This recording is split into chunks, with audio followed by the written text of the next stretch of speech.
Hello and welcome back to Cinch Stadium at Franklin's Gardens for the second of our Inter-Services rugby matches live here this afternoon from Northampton. It's time for the senior men. This game last year was a cracker. It was a 27-17 victory for the Royal Navy. The RAF outscored the senior service 3-2. Overall, of course, it was a title win for the Navy. So let's remind ourselves of what happened in 2025.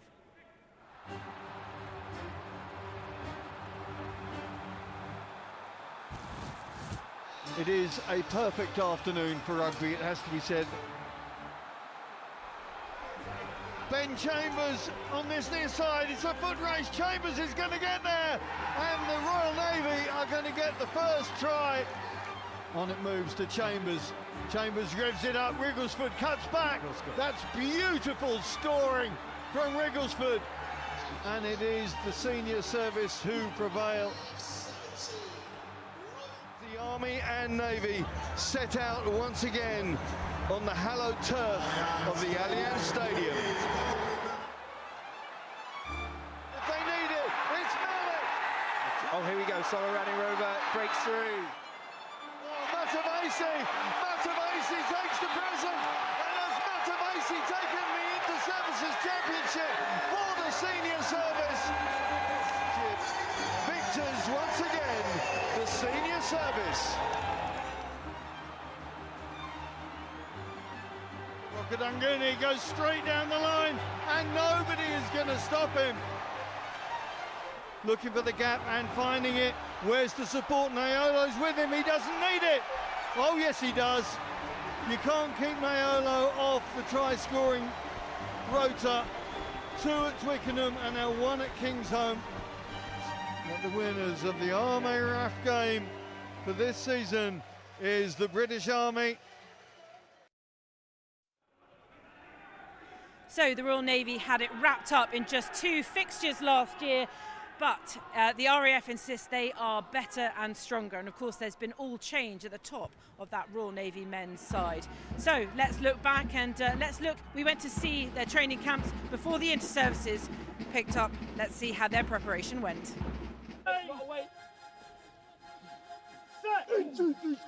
And see the RAF obviously hit peaks and sometimes they don't, and they look like they're definitely on the way up from what we're looking into their camp. They look like they've got a good energy. They look like they're excited for this inter-services for sure. Usually you look at them and think they've got a massive pack and that's what they're going to look at, but now they seem to have formed a good back line as well, and they've got very good attacking threats in the forwards and the backs now. So we understand that they've got more to their game. For myself, coming in, it's been nothing but excitement. Like, it's a really close group of boys in there, and you can really tell that they care a lot about each other. So for me to come straight into that has been nothing but open arms to me. So you can see why they've been successful. They're such a close knit, and I feel pretty lucky to be part of that as well. And hopefully we can just start building on this bit of history that we can hopefully capitalise on and win back to back, hopefully.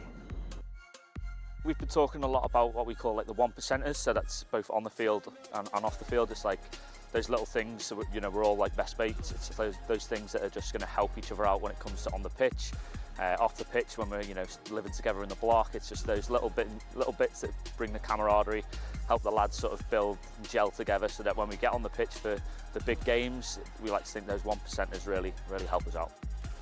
High risk, high reward, and we're going to go out there and we're going to try and score tries.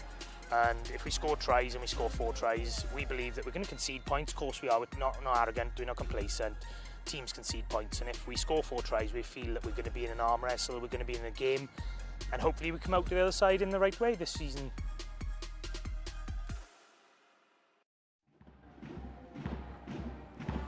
I'm not going to delay things any further for you. We're just moments here from kickoff, but it's safe to say this game is going to be another thriller. So let's throw to our commentary team for this afternoon, led by Simon Ward. He's joined by John Wilding from the RAF and Artie Shaw from the Royal Navy.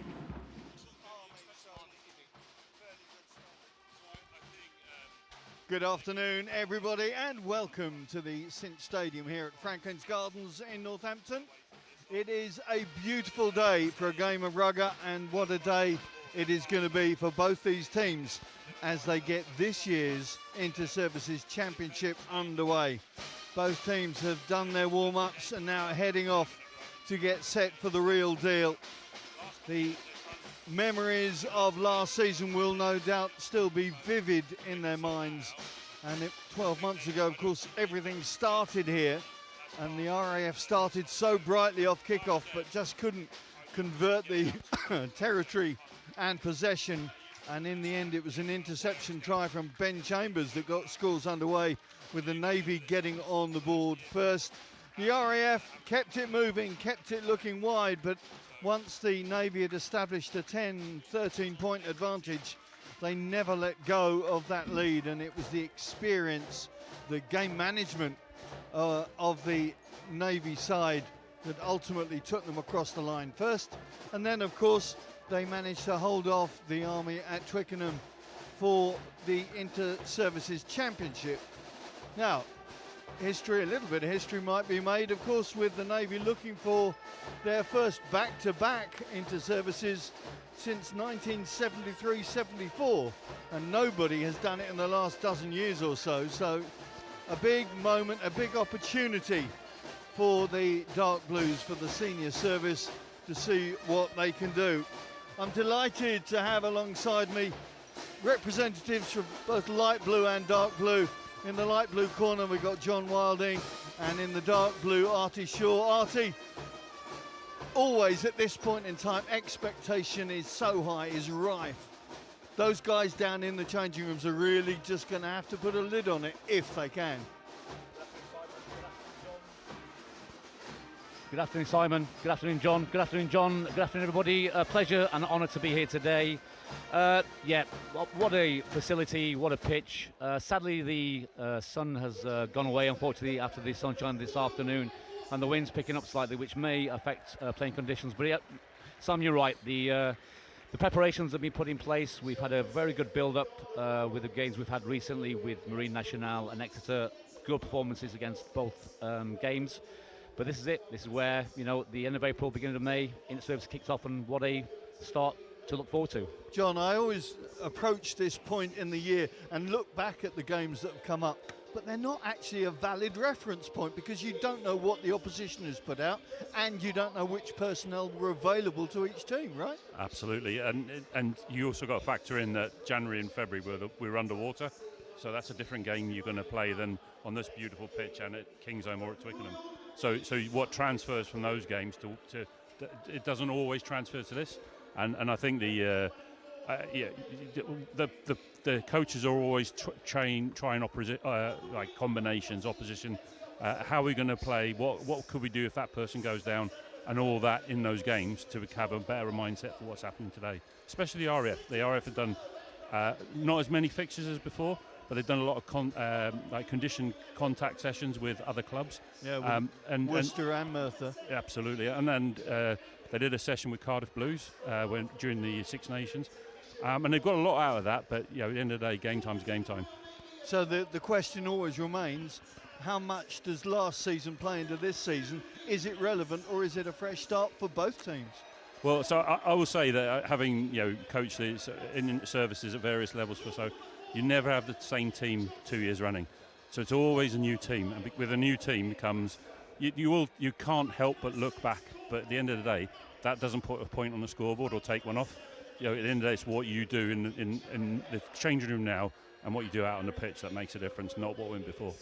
And you've got new philosophies, new coaches, both Dave Manning, Ben Priddy, great pedigree, both played together in RDLC 19 now as opposing head coaches.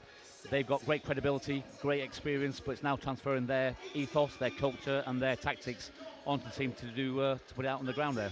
And two factors, it comes to me, for both teams. For the Navy, we're post-Paco. Well, 26 years since Dave Pascoe hasn't been involved, and the change that has been in the last fortnight, it's a quick turnaround, but it's Ben Priddy in there, and everybody knows Ben Priddy, right? Exactly. Ben, 34 caps, made his debut way back in 2007. Like I said, pedigree. I mean, I think he's one of the only people, one of the very few people to score a hat-trick at Twickenham. Not many people can say they've done that. But what Ben has got credibility, he's got experience, and he's got respect from the team. And he's had a great season with under-23s, has been forwards coach, so he knows the culture, he knows the playing style, and that's obviously then imparted back onto the team. And John, for the RAF, I think it was first time in 19 years the under-23s won the inter-services before Christmas. There's a few involved here, and there seems to be a bit of momentum from the younger group. Absolutely, and I think youth is the theme for the RAF in the last couple of years. I met up with Tom Gardner, head coach, who again is a young boy himself compared to me, and he was saying that from 11 to 15 in the starting back line, they're all 25 or under. That's a long time since we have done that, and they're all exciting, and they're there because they earn it, not because they're a name. He's made the people earn it, and the youth have come up, and that confidence from winning in Cardiff, the unit services in Cardiff, it's contagious, and I'm looking forward to see them playing with that a little bit of abandon, while still being a bit of control. And again, John, you picked up the experience there. Our Navy back line, you take out Ben Chambers and Craig Duncan, both 15 caps each. You're looking at only 23 caps between those initial sort of 9, 10, 11, 12, 13. So that's going to be interesting to see how they react and build up the experience of playing at this sort of level. But then you've got to pack 117 caps. And I think that today is going to be the point of difference that the Navy will have over a very young but developing RAF side. I think the youth, the advantage of youth is you come with no baggage, and it's a big look. This is a great stage. If you've never played on a pitch like this, you just think, yeah, I'm the man. The disadvantage is that this inter-services, unless you've gone through it in whatever role you're in, it's never the same no matter what you've played before. and therefore it's down to the game management, particularly of that hinge. So, you know, you've got Wrigglesford and Hanley in dark blue, you've got Boxall and Mark Williams in the light blue.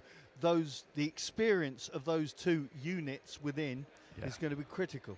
Yeah, and I think absolutely, and as it is for any game, I also think the middle five and the back row, how they get the go forward ball, get quality ball, they're the difference makers. That will decide the game.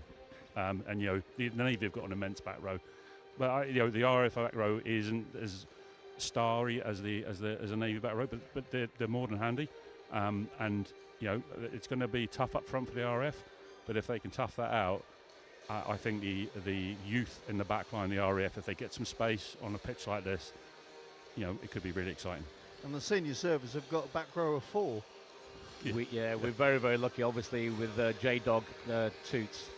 Sam, obviously, once the dynamism goes out of the team and he can go back into the back row, you're absolutely right. We've got depth, we've got physicality, we've got boys out there playing at championship level rugby, an international player in Sam. So, yeah, we do bring bulk, we do bring mass, and we do bring bulk, go forward. And in Ben Mallett, you know, we've got a great, you know, aggressive, over-the-ball type back row player who can complement and give that back row balance that both Toots and J-Dog with they'll go forward can be a really well-balanced back row.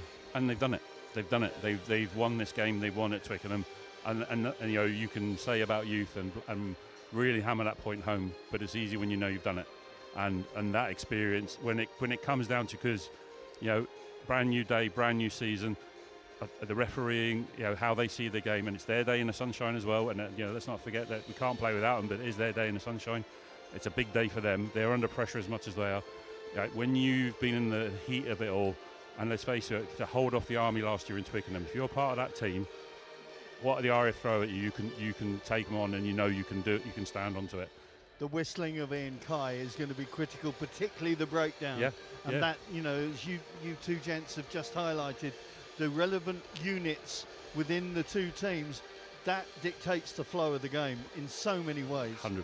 And I think that, you know, I'm not built as a winger. I was a forward, front five forward. The game's decided in the front five. All right, the score lines are decided that way. It's a real old cliche, but it's a cliche for a reason. Well, two teams setting out now. Mark Williams and Jared Haler bringing out their charges and the mascots. Good to see the mascots alongside. Looks to me like Sam Boxall's mascot is taller than him, but never mind. It's a big moment for all concerned as they get set for this starting game. The expectation, the weight has been, well, I won't say it's been hanging heavy, but inevitably there is such a reliance to get into action as quickly as possible, and that's what both teams will have been looking forward to this moment. Referee Ian Kai, along with his assistants Rob Hitch and Ian Farrell, setting things out first for some of the formalities, for which obviously the main event is the national anthem.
That's the formalities concluded. So let's take a look through the two lineups this afternoon, beginning with the Royal Navy side. Navy with 10 of that 15 that started here last season. So Wrigglesford and Hanley, obviously the hinge there. Jack Bartlett making his debut. Freddie Elliott getting his second cap on the wing. Sam Matavesi, as we've said, in at hooker. And then that back row, Mallet, Hayler and Toots Vakalo Takali. That is going to be a critical unit for the Navy this afternoon. The RAF lineup similarly has 9 of the starting 15 from 2025. So Boxall and Williams, their 9 and 10, will dictate the flow of the game, but plenty of young talent in there. Ryan Crowley back from Leicester Tigers duty. Kieran Prescott in at 15 once again. Kieran Jenkins in from that under 23 outfit. Jenkins, who made his debut in this match last season. And then in the pack, Gilbert and Hayton will look to provide ball, particularly from the line-out. The officials, referee Ian Kye from the Army, Rob Hitch and Ian Farrell. The men out wide. The start to this game always absolutely vital. And it was a start that the RAF got last season, but weren't able to put points on the board. And it was the Navy who snatched that interception pass for Ben Chambers to go over in the corner to get the scoreboard operator underway. So here we go, the first of 3 cup finals. Yes, it's the Inter-Services Championship, but every match feels like a cup final as Jake Hanley gets operations underway. There'll be so much adrenaline in both groups. The loose ball, though, offers Craig Duncan the chance to find a corner. Lovely weighted kick, good reaction from Jack Edwards. Another debutant this afternoon in Inter-Services.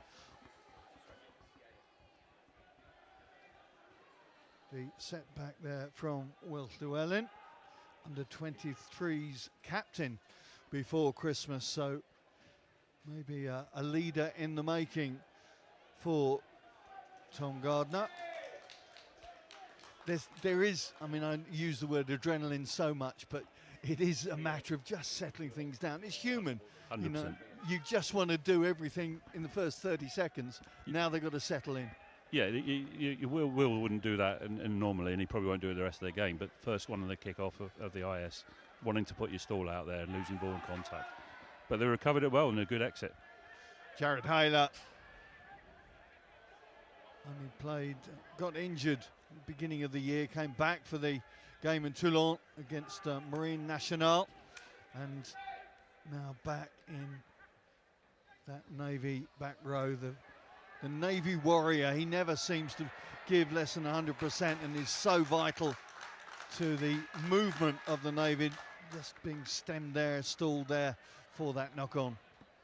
I think if those watch who were the Exeter game last week, you saw Sam absolutely step up to the plate. You know, his go forward, every play revolved around him, and the exceptional play he was committing to the team then just drove everyone forward, raised everyone's game, and the difference between the French game and Exeter was a massive step forward for with the way they played. Matavesi really is the character, isn't he? He's the permanent smile on Inter-Services rugby. Yeah, he's gold, but this is where he's going to, I think this is where the Navy can turn the screw on the RAF. The RAF have got to fight hard here to stay in the scrum time, and we'll see what happens there. Yeah, the Navy just getting the nudge, but the release is there for the RAF. Boxall looking at the short side, but blocked and takes it quickly. Sam Boxall takes the RAF into enemy territory for the first time. Williams hauled down short. Zach Taylor sets it back once again for his scrum half. A huge miss pass out to Ryan Crowley. Crowley, now a professional, of course, with Leicester Tigers, still in the East Midlands, I guess.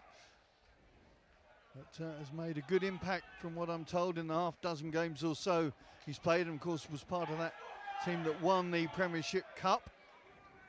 Big opportunity for the RAF. Llewellyn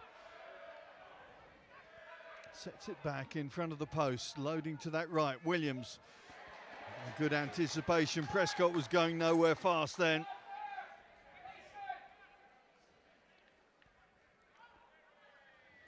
Hayton, another who's come back from injury. Connor Morris in the 8 shirt this afternoon. I think you saw the break there. That's where the RAF want to play. They want to play with pace and they want to play with high energy and high tempo. And they got a lot of joy for that. But when the ball slows down, the back row from the Navy are slowing the ball down. They're finding it tougher to get gain line from there. Yeah, Sam Boxall will be the spark plug for the RAF from that point of view, as we saw from that quick tap. It is slow ball though for the light blues now. The dark blue line in position. It's still good defence from the Navy though. They're not giving gain line away from where they initially stopped the attack. You know, this is where the RAF have got to be really hot on their discipline, because it's either give a penalty away here or try the Hail Mary pass. Well, the Navy have given away the penalty. Referee's arm going out, but it's a free play for the RAF. The 10's just getting entangled there, so they go back for that earlier call. Now, this is an interesting call. I know it's the first call, but do you go for points or do you go for play? So front 5 forward, I always want points on the board. Absolutely. So, but you know, it's the scoreboard ticking over. Yeah, and you look at last year when we probably went for the score try early, and points on the board have made a difference. So this is probably the maturation of decision making by taking the points here. Well, Mark Williams, from memory, didn't have a penalty kick last season at all. 3 conversions of the tries, obviously, but not a penalty kick. And, well, he managed to nail 5 out of 5, I seem to remember, at Kingsholm. So this is the first opportunity for the RAF captain from the tee. That hasn't been a conversion for this one. And looking to take the first 3, which he does with a simple 9-iron, and points on the board. I never saw that the first goal line defence. George Wakikoki, Malachi, a lot of excitement around him. Obviously Newcastle Falcons, and just been in the Navy less than 8 weeks, about to start his Part 3 training on Monday. But yeah, we'll see how he plays out, and he's obviously first in the service game today. Yeah, a difficult position to defend that 13 channel, isn't it? I'm told to call him George, by the way. I did ask this morning, but Malachi Wathokithoke is George for the rest of this match, and presumably for when he plays at Twickenham, I'm guessing, in a fortnight's time. Now, we do have Lord John Knighton on the end, who's dealing with all social media inquiries. So, John, you had any contact yet? Absolutely, Simon. And actually, you mentioned Mark Williams there. Katiana wishing my brother Mark Williams and all the RAF lads the very best of luck today. You couldn't have timed that one better, Katiana. Come on, the Navy, says Bill Parry. Go on, Navy lads. Dom Cleverly coming off the bench. Proud dad watching. That's Malcolm Cleverly. And loads of messages coming through on Facebook as well. Jack Cliff says, come on, the RAF boys. Andy Kuchar is watching as well. Thank you, John. Keep those messages coming. If you've got any questions from my venerable assistants here, John Wilding and Artie Shaw will do their best to give you answers that make some sort of sense. I'm not sure I can, but I'm sure these do. Yeah, well, second rows, right? Jared Hayler fields that box kick and takes his team once again back into the RAF land. Rugglesford been at Cornish Pirates for the last couple of years, working with the likes of Gavin Cattle, a venerable scrum half himself, of course. Katakali just feeding on, but the RAF quite happy to strangle the ball carriers almost on the gain line. Hanley's. So that's good pressure. Hanley's handling error gives the reward to that RAF defence. I'd love to see Jared Hayler's contact meters after contact. He gave go forward there, but they couldn't get go forward again. It's interesting looking at experience levels across the pitch, and you know, J-Dog taking it forward, but it's that with Ben, as I said earlier, and Toots backing him up. Jake, sadly, knocked on there and unfortunately led to this scrum where hopefully we can get a back point to work from. But these are little gains, aren't they? Little feathers in the cap that both teams, whichever way it works, will look to build upon. But it's early in the game. They're not little. They are little in consequence, sure. but they're massive right now because field position and pressure is really undervalued, I think, in rugby, but particularly in the services, and turning ball over there is massive. Boxall. Jenkins out to Prescott. And he gets going, so difficult to put down Kieran Prescott. Very low body angle and difficult to get. There's the contrast because there's Alex Hayton, all 6'9" of him. Williams. Prescott again, looking to get involved. Sidling through one, just can't find his team with the pass, and I think just edging forward, but good, positive attacking play from the RAF once again.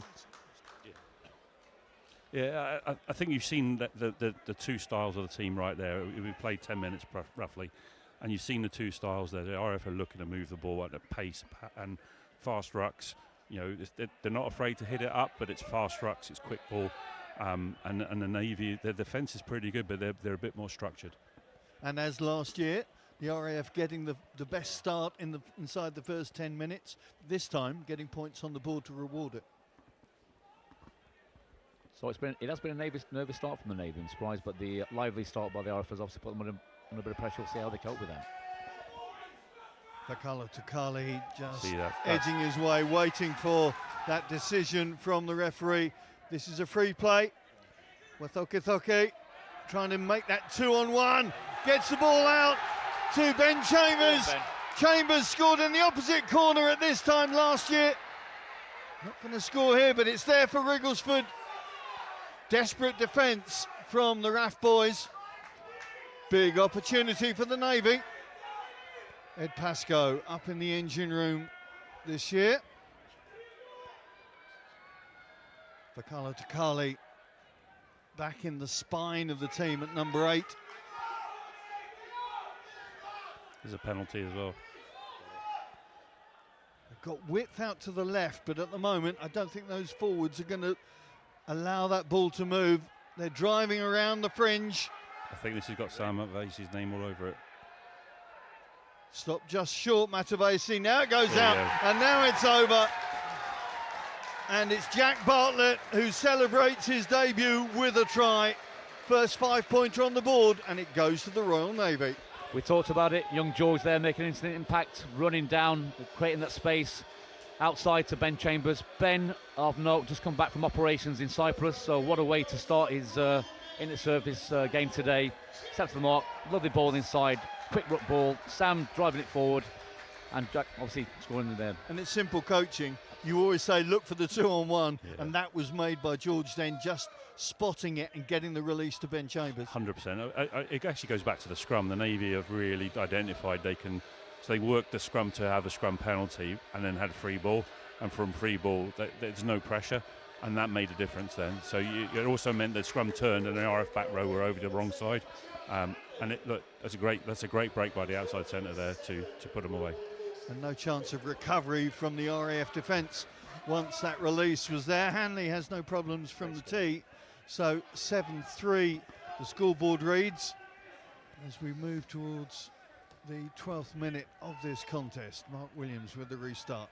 Pascoe started in the 6 jersey last season. Before, I think he played about half an hour in the engine room once the substitutions were in play. Partially charged down by Alex Hayton. Wrigglesford is going to have to be aware, the big second row coming through. That is a real monumental height once he sticks his mitts up in the air as well. Good second row work, right, John? Yeah, and that's the analysis that Tom Gardner's been doing, identifying that the scrum half does like to have everything in his own way to get it. So put him under pressure early. That means for the next kicks, he's always looking for that big second row. And it's good analysis, it's good execution, but this is the key point for me now is actually we need to get some parity in the scrum and not give free ball away by giving a penalty away. Well, the Navy definitely getting the nudge on Combat there. indicator. The referee's been somewhat benevolent, I think, to the RAF pack there. He's going to call the reset, but that was an indicator, to say the least. I think it's worth highlighting across the pack there. You've got players at championship level, if not Nat 1, and playing at extreme high level. It brings physicality and performance level week in, week out. So there's an instant demonstration of their power basically coming through there. You've got an international hooker as well. Exactly. That does make a difference at scrummaging. Everyone talks about props, but if you've got an international hooker who knows what to do, that does help. Well, the Navy have a 2 kilo per man advantage in the scrum, which is even for old folk in their generational weights, that's a sizable increase. Bubba Watson may have something to do with that, I guess, but it's certainly played into scrum. Things so far. Duncan switches the ball out quickly to Freddie Elliott. Elliott! Prescott. Seatbelt tackle, probably from the high tackle. RAF fullback there. But he's gone. Well, I'm always interested to see Freddie Elliott. Has been around the group for 2 or 3 years, hasn't got the nod, then played in Toulon against the Marine Nationale. This is his first inter-services cap, and I'm told the words used were unpredictable and competitive. I got a chat with Ash yesterday. He said he's grown up both physically within the group, and he's obviously playing experience down at Camborne. He's played really well and deserves the nod. Yeah, there's a sizable Camborne contingent within this group, with Ben Priddy obviously still playing. He tells me he's still playing, and his captain is holding the ball now. I think Big Priddy's top try scorer in his league as well. So I understand, and I'm told, Sam tells me they're going to get promotion or win the league if they get a point today at Luctonians. They're not going to get any headway there for that crossing. That's unfortunate. Call. That's just so we know that Kieran Prescott got sinned in for that high tackle, so he's off. Good spot there. I hadn't seen the fullback heading over here, but you're right. He's sat down in front of us as the first contretemps explodes inside the RAF 22. They're just introducing themselves to each other again. We like to do that up front. But that was a good bit of play by the RAF and again, it's smart thinking, not necessarily much more than that, but smart reading of what the Navy wanted to do, and then sort of luring them into a trap and getting a penalty, all of which will take a good minute off the Timberland cloth. Yeah, that high tackle from Prescott deemed worthy of a yellow from referee Kai. So the Navy will look to try and manipulate the game to find those outside edges probably in that back line, certainly with no fullback running across to hover up. Keep their eyes peeled. Right now James Roberts has good darts, and that's a very good line out. Will Llewellyn knocks it back quickly, and Ken Jenkins sets it up. The forwards lining up to muscle up a metre or so each time. Boxall just getting out of sync with his pack there, but allowed to continue. Conor Morris pushed back behind the gain line, so you would expect Boxall to put in the box kick here. Wrigglesford not sure. It's a good take. And that's a good take from Jack O'Regan.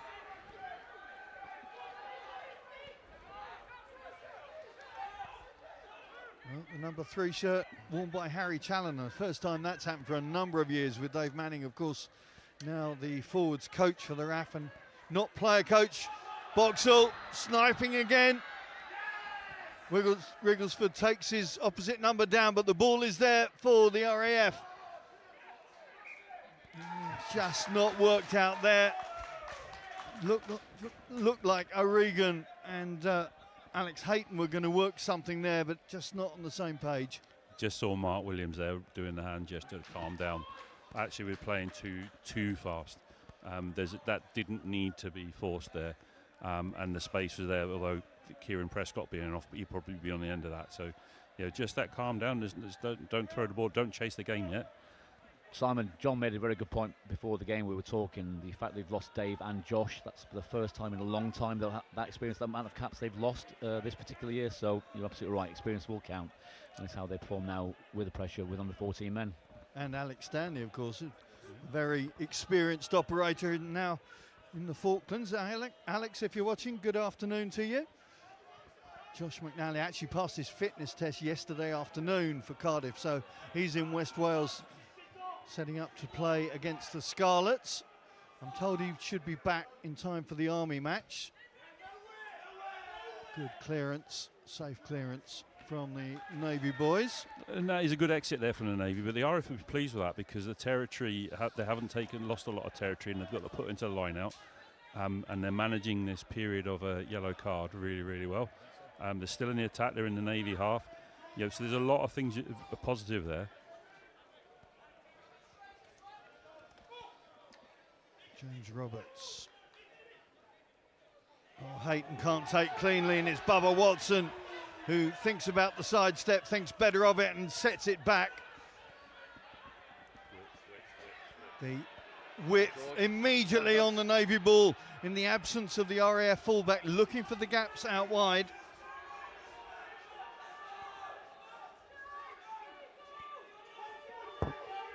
Withersford taking his time. Hayler in as first receiver to get that ball into midfield.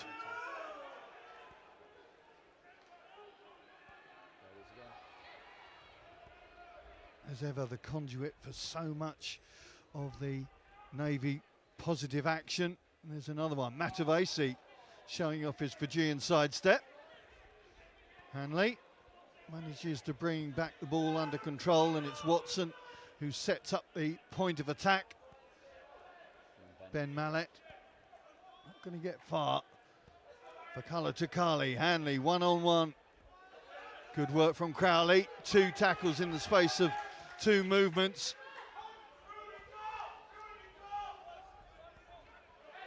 This RAF defence really working hard to hold their opposition outside of the 22. Good distribution from Jack Bartlett. Freddie Elliott goes a-wandering. Again, quick distribution. Duncan, used to playing on the wing, of course, for his team, Plymouth Albion. Matavesi, just went Matador then on the RAF tackler. Advantage call there. Wrigglesford goes for it. In the same corner, I think he scored at the beginning of the second half last season.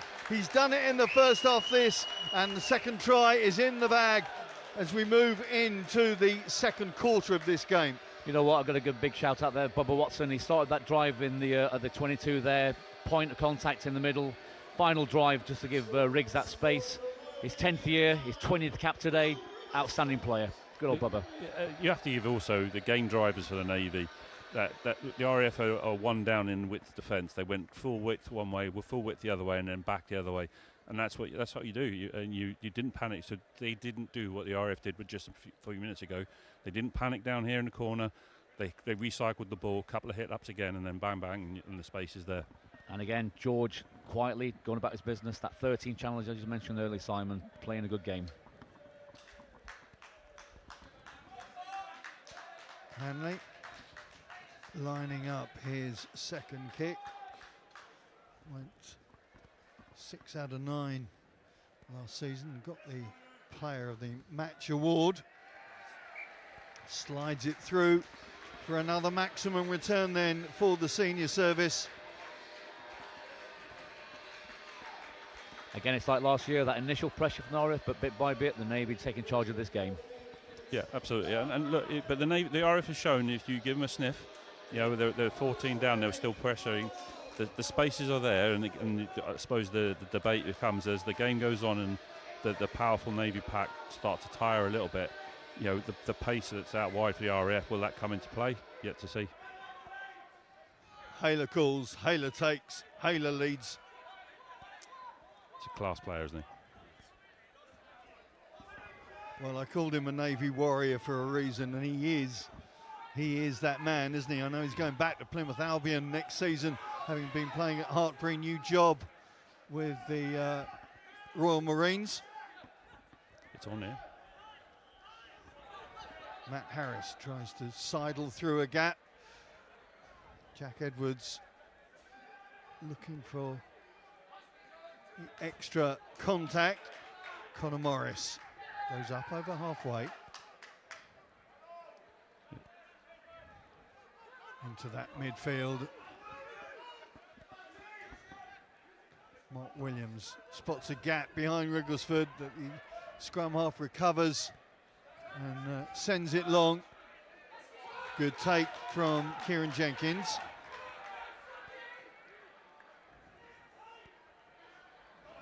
Big physical centre, Jenkins. 100 kilos on the hoof, made his debut here, as I mentioned, last season, and continues to impress the hierarchy. Part of that under-23s group that won the inter-services before Christmas. Just got to highlight Matt Harris is playing a really good game now for the RF, stepping up, experience now coming to the fore. Yeah. Challoner is front row compatriot, takes in Williams out to Jack O'Regan. Good strength from O'Regan. Another who made his debut here last season off the bench in that instance. Free play for the RAF. Jenkins wasn't expecting that one. Oh, he's... Oh, I was just about to say. He used the referee there brilliantly. And it's just worth saying that, you know, the pace of the multi-phase pace attack and of the RAF team, you can see the Navy, some of the big boys in the Navy are starting to feel that pace. Now, yeah, again, the Navy will slow it back down and play to their game now, and that's the beauty of this challenge, is that, you know, as the pace increases from the RAF and they get more ball, those gaps become bigger and bigger as Kieran comes back on the pitch. Yeah, those two styles definitely now conflicting, aren't they, and see where they can get the gaps, as you said, out wide or drive it through the middle. So Prescott's absence yielding 7 points for the Navy. 15 against 15 back on. Hayton once again the target. Roberts comes round to try and take, hasn't set up very well. Tam Lindsay just being an awkward block there. Referee calls one movement. J-Dog in the centre again. Now it's moved out. Jenkins tries to roll. Hanley. Presentation is slow. Zach Taylor gets the leg drive going. Quick presentation this time. Challoner taking it on. Right in front of the post now. Looking to the right every time. Prescott cutting back against the weak arm. Another advantage call from the referee for the RAF.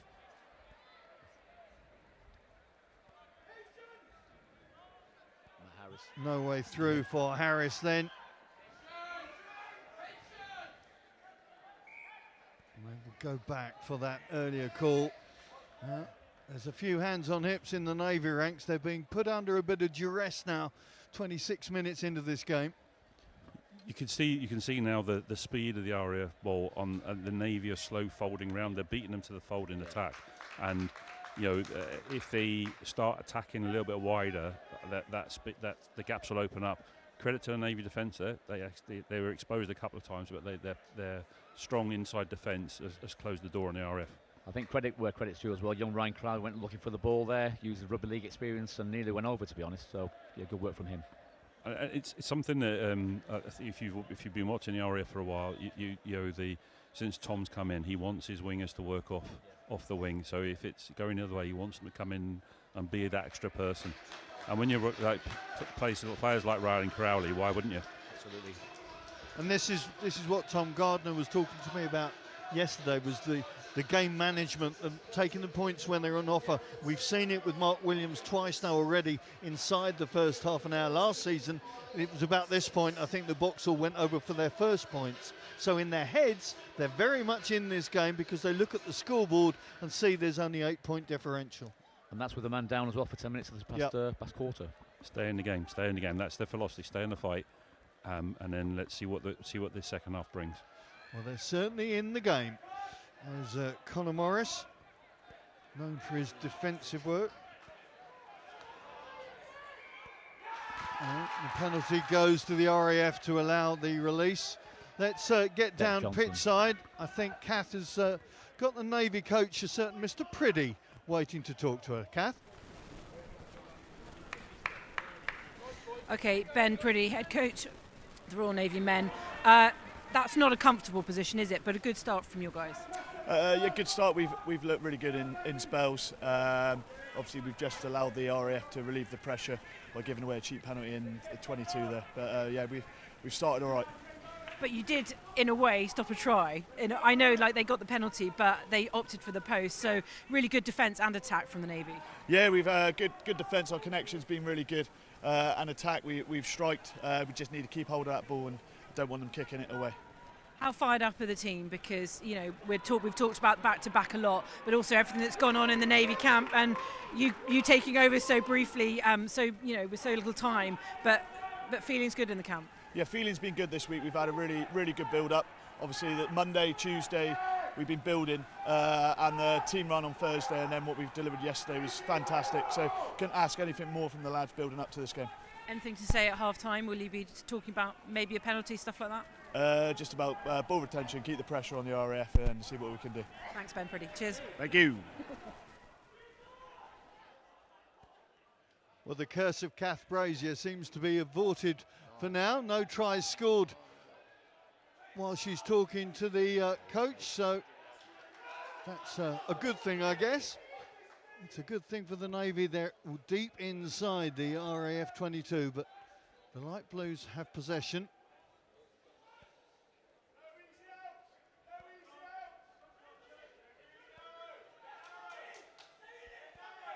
Moving towards the last 10 minutes of this first half, and fatigue, well, tiredness certainly will come into play a bit. That's a good clearance, safe clearance, but a big 10 minutes coming up now, gents.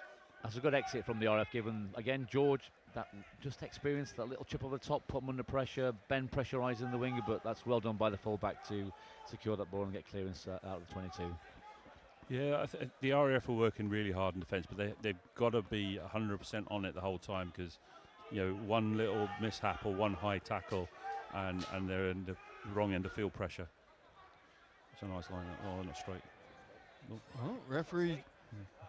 Well, it's worked out in the end anyway, but that's probably justice. Not quite sure how that squint throw got away, but it did. Yeah, George Wathoke actually started here in the Northampton Saints Academy before going on to the likes of Bath, Newcastle, Doncaster Knights, and now one of the Camborne contingent. You can tell he's a good player, and he's just showing his own masterclass today. And it's the experience as well. Absolutely right. Yeah. Again, playing at that level, you're playing at Prem level. You've got to have that sort of aura about you and that sort of calmness to operate under pressure. And to be fair, that's replicated in Mark as well from the RF. He's calm, he's ice cool, and he'll bring his team around. But you just say the ball that they're getting for the Navy he's using it so well. Mark Williams still playing his civvy rugby at Wirral Rugby Club. He must be approaching on 200 appearances now for them. That was a good scrum by the RAF there. They fought hard, and they're coming into it. A front row of Matt Harris and Harry Challoner. You know, they're really working hard for the RAF here. Going to have to work hard indeed now as Bubba Watson revs it up. Wrigglesford. Hanley finds Wathoke, and he's through. There's the release, and Ben Chambers is going to go in for another try here at Franklin's Gardens. Well, we've been talking him up, but George Wathoke just was the conduit there, had the strength, the vision to open the door for his winger. I didn't want to say I told you so, but I told you so. What a outstanding pass through the player, what a lovely pass out to Ben. Ben, composed, no need to panic, under the post, easy 2 points. But the pass to George was the one that opened up. The pass to him, he just took his time and sold that defender who committed, and that pass gave George all the time. Don't get me wrong, great scoring pass, but that pass to George was outstanding. Yeah, that man there, Jake Hanley, earning his 8th inter-services cap, and really in the absence now of Jordan Gott, of course, is about to leave the service. Now really taking responsibility as that playmaker and of course as the kicker as well. 3 out of 3 for the Royal Navy number 10, and that scoreboard is looking very positive now from a senior service persuasion. I think young Jake has grown to the position. He's been under the shadow of Gotti for quite a few years now, but he's been out at Lydney. He's had exposure at Scottish, and I think that now, he saw him last week against Exeter, really composed, territory kicking. Yeah, he's grown in stature and grown in experience and grown in confidence. Well, the RAF will feel they need to have some retort now before the half-time whistle. They've got 6.5 minutes left on the running clock here in the stadium. Championships minutes, this, isn't it? 6 minutes before, 6 minutes after. There you go. Unlucky. He was unlucky there. He wasn't unlucky. Even I could see from there. He was tiptoeing down the whitewash, but he made the decision to go out, whether he made it or not. But it's straight out. I think that's a little bit harsh on a Navy from first glance. Well, it means that maybe there is an opportunity for the Light Blues now to register something more than a penalty. Nice take from Llewellyn at the tail. Williams immediately puts it in the midfield. Morris to bash it up. He may be in Cardiff or South Wales, but this is a Josh McNally taught and drilled line out that that Hayton has taken on and has taken to another level. So, you know, there's some fingerprints of some familiar faces all over the line out. Yeah, Dan Gilbert as well, showing well in that RAF engine room. Just forced back now, but still holding the ball, still setting and probing the dark blue line. Kieran Jenkins. So Kieran Jenkins has had a good first half. He always takes more than one player to bring him down. And he nearly always makes gain line. Mark Williams gets wrapped up by Ed Pascoe. Crowley. Another one, a bit like Prescott, so strong, such a low centre of gravity. Well, the RAF loading up to the right-hand side. Roberts ships the ball on, but Jenkins has to take the ball, and Vakala Tukali at the same time. Well recovered. So the RF down at 14 at the moment because Ryan's down. Yeah, Crowley down his back play, but on the other side of the pitch, the RAF still probing, pushing, trying to find a way through before the half-time whistle goes. The contest at the breakdown is very aggressive, as you'd expect. Morris plays his Civvy Rugby now at Bury St Edmunds with James Shanahan as his head coach. Here he is again, always happy to do the hard yards, but just being shunted back little by little. That's good aggressive defence there. And actually stop play for Ryan now. Yeah, but I don't know why he stopped play for Ryan there, because, I mean, he's been playing for the last 2 minutes with Ryan there, and the Navy just started driving it back. I didn't see if there was a knock-on or anything, but you're right, a great defence by the Navy, but, you know, it was disappointing that we didn't quite hold on to the ball, but good on. Looks like a groin problem there for the 27-year-old.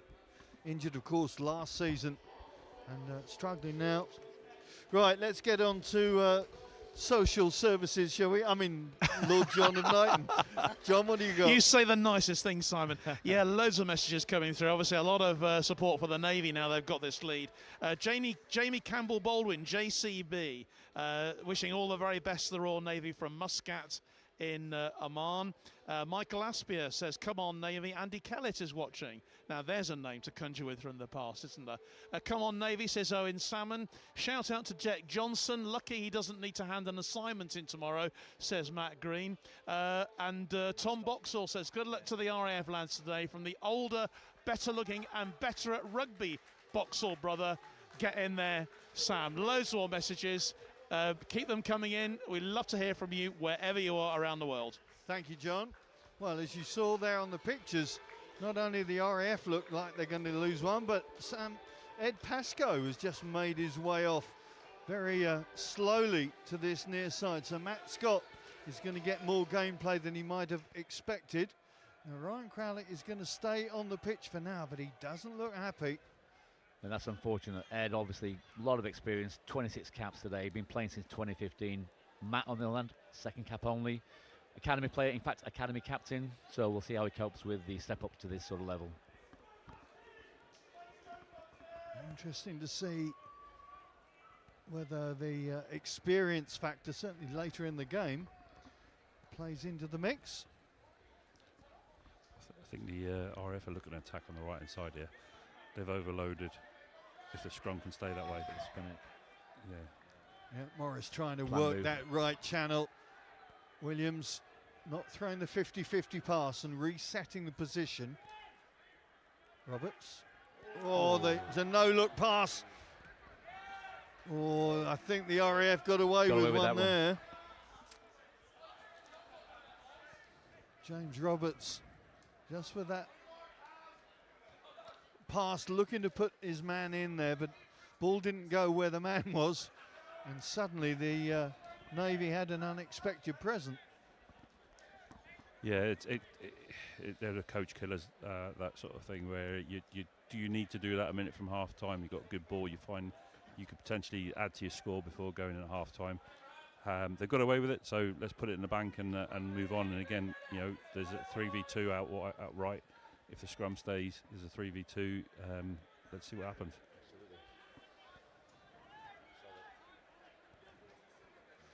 Boxall to Jenkins, that kick is way too long.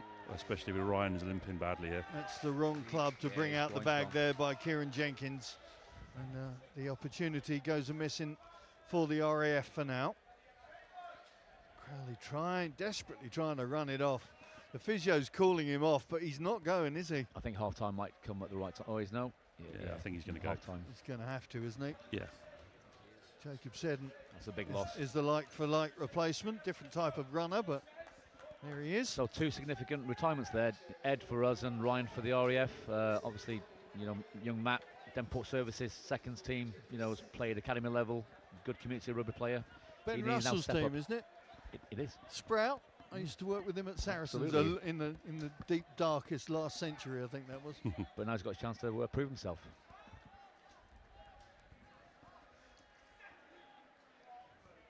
Into maybe last play territory in this first half. Bakala Tukali trying to get through. Williams sets the ball back. Hanley out to Wathoke.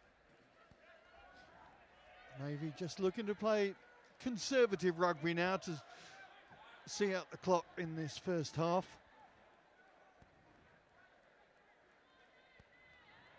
Duncan the conduit. Toots was offside and he knew it. Oh, Prescott slaloming his way through Navy tacklers. Great run. Now, big opportunity here for the RAF. They've got to find the right pass, though. Jenkins comes on the crash ball. Well read there. That was well read by Ben Mallet. Yeah. Right, has the referee decided that's it? I think so. Well, the Navy holding sway in that first 40 with 3 tries on the board. Bartlett, Rigglesford and Chambers, the men finishing off the moves. The only points on the board for the RAF, penalties from the boot of the captain, Mark Williams, but all to do in this second half with the Navy leading at half-time, 21-6. Now, the Royal Navy men are, as we've already mentioned several times, defending inter-services champions, but they haven't had the most straightforward lead up to this year's tournament. Former player captain and under-23 coach Ben Priddy took on the role of head coach only 2 weeks ago. He's had 1 game in charge before this inter-services match, and that was a tough warm-up fixture at Exeter Chiefs. Our cameras followed him there as he led the team for the first time, and Kath Brazier spoke to him about why he's been chosen to lead the Navy men to back-to-back glory.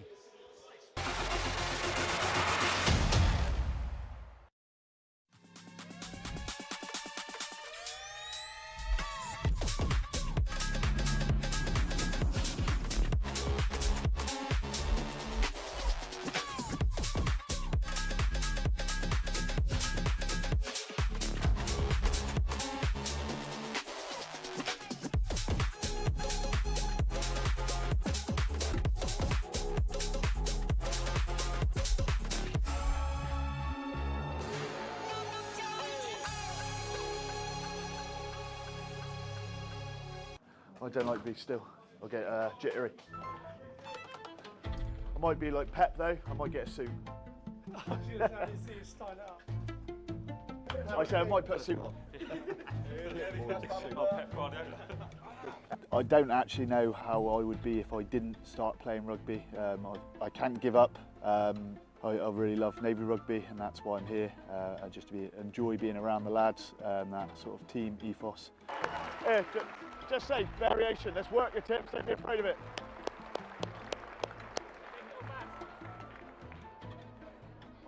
I've stayed for another 5 minutes. Yeah, it's going to be a roller coaster. Right, boys. Massive job, massive honour to be able to do this job. I don't know if I was ready for it this early, but like I said, I've been involved with Navy rugby since 2007, playing, and then once I was getting to the end of my playing days, I wanted to try and give back and jumped on the under 23s, which I really enjoyed.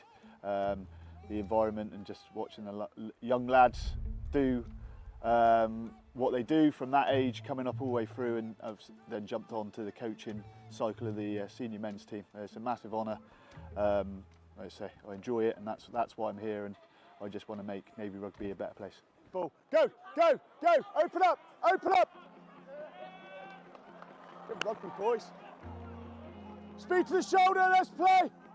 So I've been involved with what do we win, 2010, 2016, and then coaching, been around the environment, the last two that we've won, and every year we say, can we go back to back, and obviously fall short. So yeah, that's like, we know that we are actually at the stage where Navy rugby is in a good place. The environment that Dave Pascoe, Vancy, Courty and everything have put in is outstanding, and can we go that one step further and make the Navy a dominant force by going back to back and seeing how long we can retain it. You brought up his name, Dave Pascoe. They're quite big shoes to fill, but he's a mate of yours, so I don't know if that changes things. You know him better than we do, but they are quite big shoes to fill. Well, Paco's actually only got size 8 feet. I'm size 10, so I don't think his shoes fit, but no, he's been a huge friend, coach, mentor with me over the years. I say when I first started playing in 2007, Dave was the captain, and then he sort of mentored me into, once he hung up the boots, I sort of moved into the captaincy role for 3 or 4 years, where then he became the coach, and obviously then coached me through that environment. And then once I then hung up the Navy boots, I then joined a part of the coaching team in the under 23s and used Dave and his experiences to guide me before joining him last year in the coaching setup. Keep it going. Yeah, J-Dog, nice speed, keep coming up, and ball retention, perfect. Sam scored.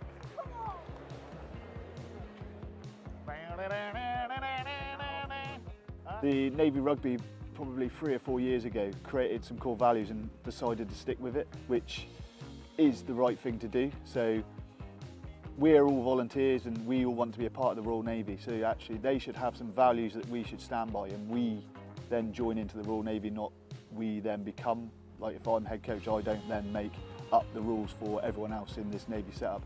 They've got their values, we have got to try to abide by them as much as we can, and I think that's created that sort of environment where we hopefully the players enjoy to be here, the coaches enjoy to be here, and that's ultimately the goal, because then we can then all push in the right direction. So no, I'm not here to change everything. I've obviously got an eccentric way of dealing with the lads and a different way about it, but ultimately we're underpinned by the actual R&RU's core values, and we buy into it if we want to be in it. We're kicking to them, and they just get momentum every time. Yeah. I think it's when they make that initial break where they're scrambling a little bit. Yeah.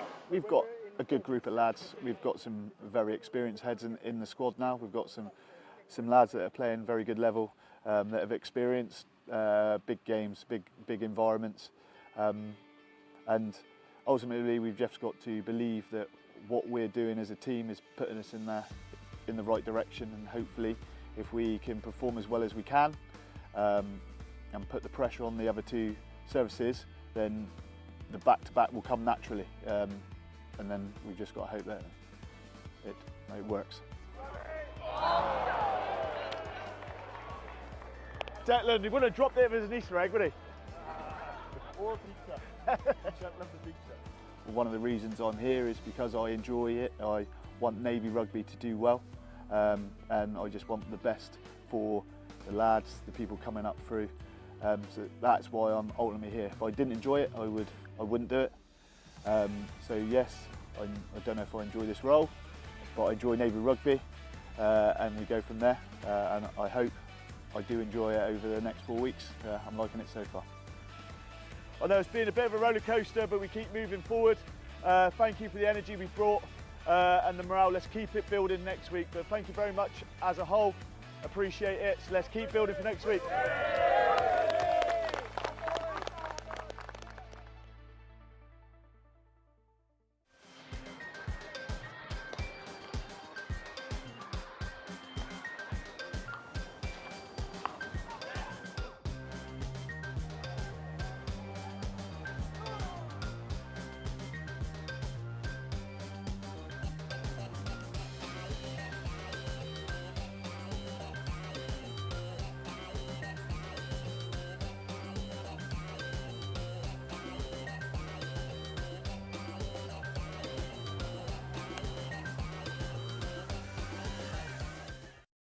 Name and your rank quite clearly. Oh, oh, what? This is... I'm not doing this. What is going? Oh, cracked a little bit.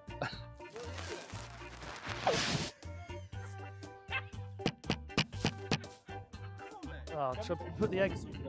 Lucky Harry. It's hard. Come on, Squeeze! It's going! No. Tyler Jerrickson. No guns. But I reckon I've got a good go. It's too slippy. Ooh. Nah. Nah, no good. Guns, swans. Yeah, can I do it?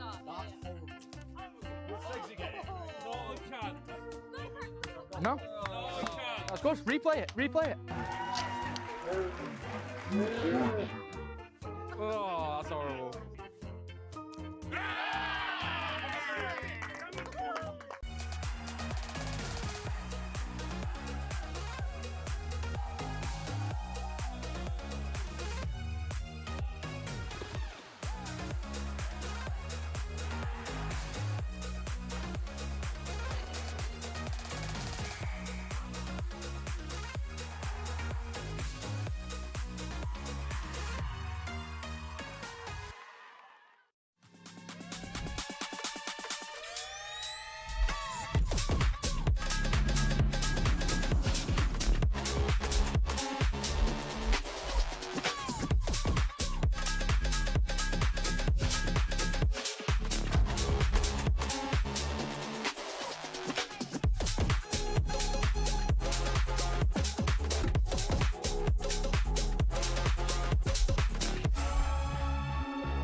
Welcome back to the Cinch Stadium here at Franklin's Gardens in Northampton. I'm Simon Ward. Alongside me I have John Wilding and Artie Shaw, who've been watching an interesting first 40 that the Navy have dominance on the scoreboard.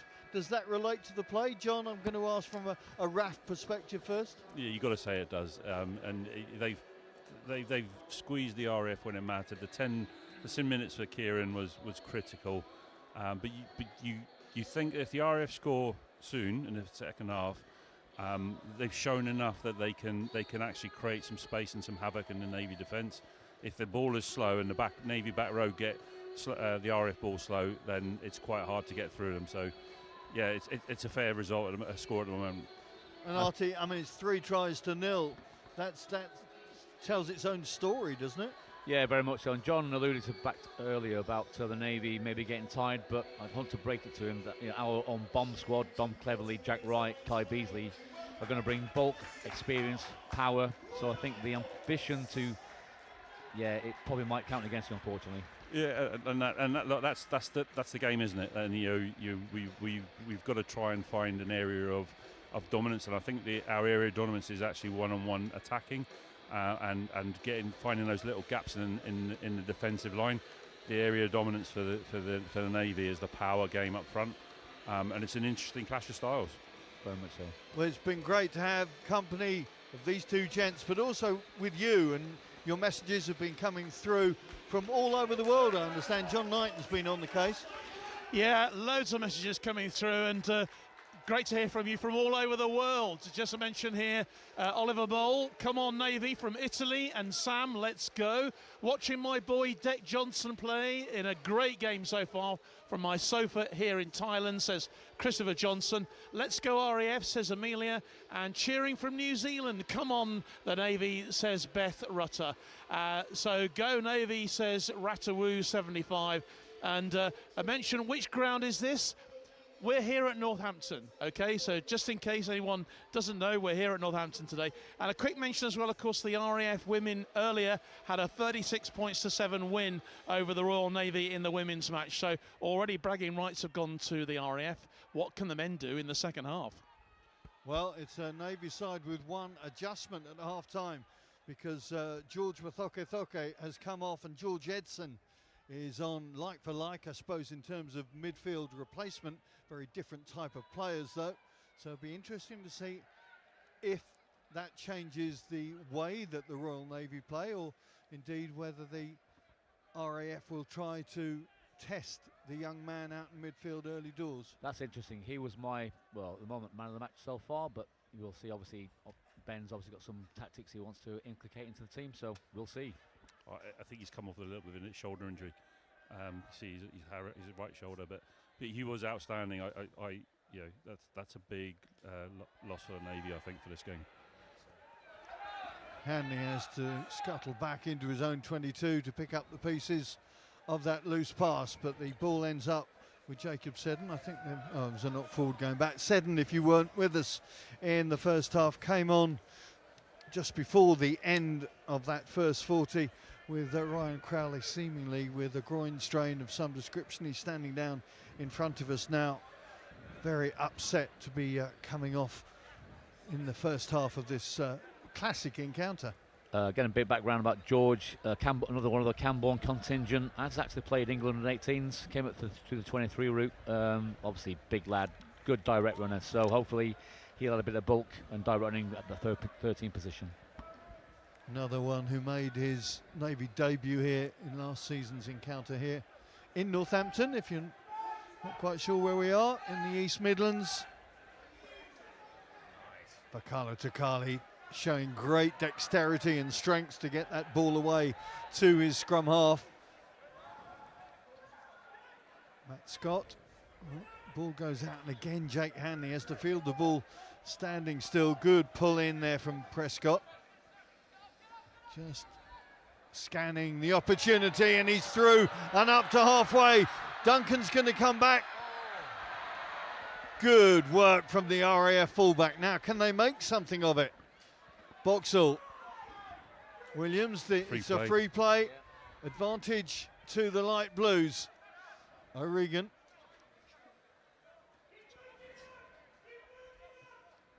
Prescott comes a looking, but just stutters to a halt there, so they'll go back for that early call. But Kieran Prescott, I'm sure he must be a brilliant skier, because he went through that lot like there was nobody there. He's a great runner. Last season he had a fantastic season. He's starting to hit those heights again. But that there is the RAF's oxygen, and that's their lifeline. You know, they can do that length of the pitch. It was a great tackle in the end to finally get him, but 10 minutes later that guy may not be there to make him, and that's what the RAF need to realise is, you know, let's do our nuts and bolts, but let's not be afraid to take teams on. And then credit to him to spot that gap. George, obviously new to the game, bit naive, created the gap there, which they took full advantage of. Prescott, of course, began his life in the 13-man code at Salford and at Wigan. Only turned to rugby union back in 23. It's unfortunate that when they needed the line out to work, it for whatever reason it didn't work there. It looked like a not as high a lift, but they needed it to work. And that's the execution. It's almost pragmatism, isn't it? Just make sure you get the pill, make sure you got the ball, then work off it. Don't go for too much too soon. And it's a little bit of just cool heads, fast feet, and they're probably getting, the adrenaline of that break and getting back down here. Just cool heads a little bit. Just nail the line out, which has been working well, right when it matters. And that's when you really miss the McNallys and the Stanleys of this world who've been there, seen it, done it, got most of the T-shirts. Absolutely, yeah, and you can't buy experience. I think this half the Navy will step up and use that to their best advantage. Fakala Takali showing his football skills. Captain still of Taunton Titans down there in the West Country. Just had his 200th cap. Such a top bloke. I was chatting to him this morning over breakfast, and he's an engaging character. Yeah, it's interesting. I think it's interesting watching the referees and how they're refereeing the scrums, because you see those scrums creaking in the RAF side, and early in the game they were giving penalties away for that, but they're keen to get the ball out and let it play.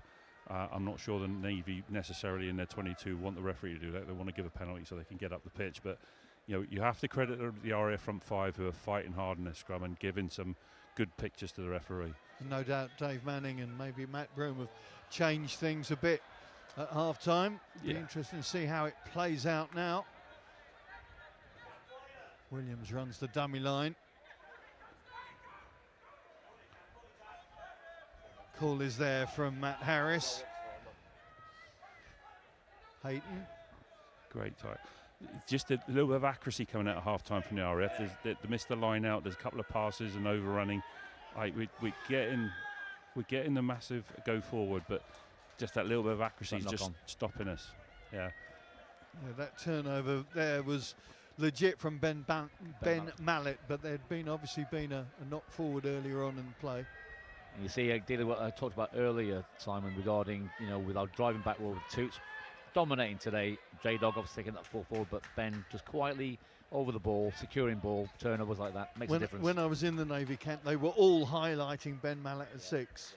Sam, J-Dog, all of them were saying he is going to be so important in that blindside flanker role. So this is Harry Chandler being replaced at tight. I have to say Harry's played really well and worked hard. That scrum is a tough place to be for the RAF today, and they've really fronted up and made it at least a competition. So a great game from Harry there. Craig Owen into the mix then for his second cap. Another of the Oxford Harlequins crew, of course, with Dave Manning there as well. No surprise that's where they play their civvy rugby.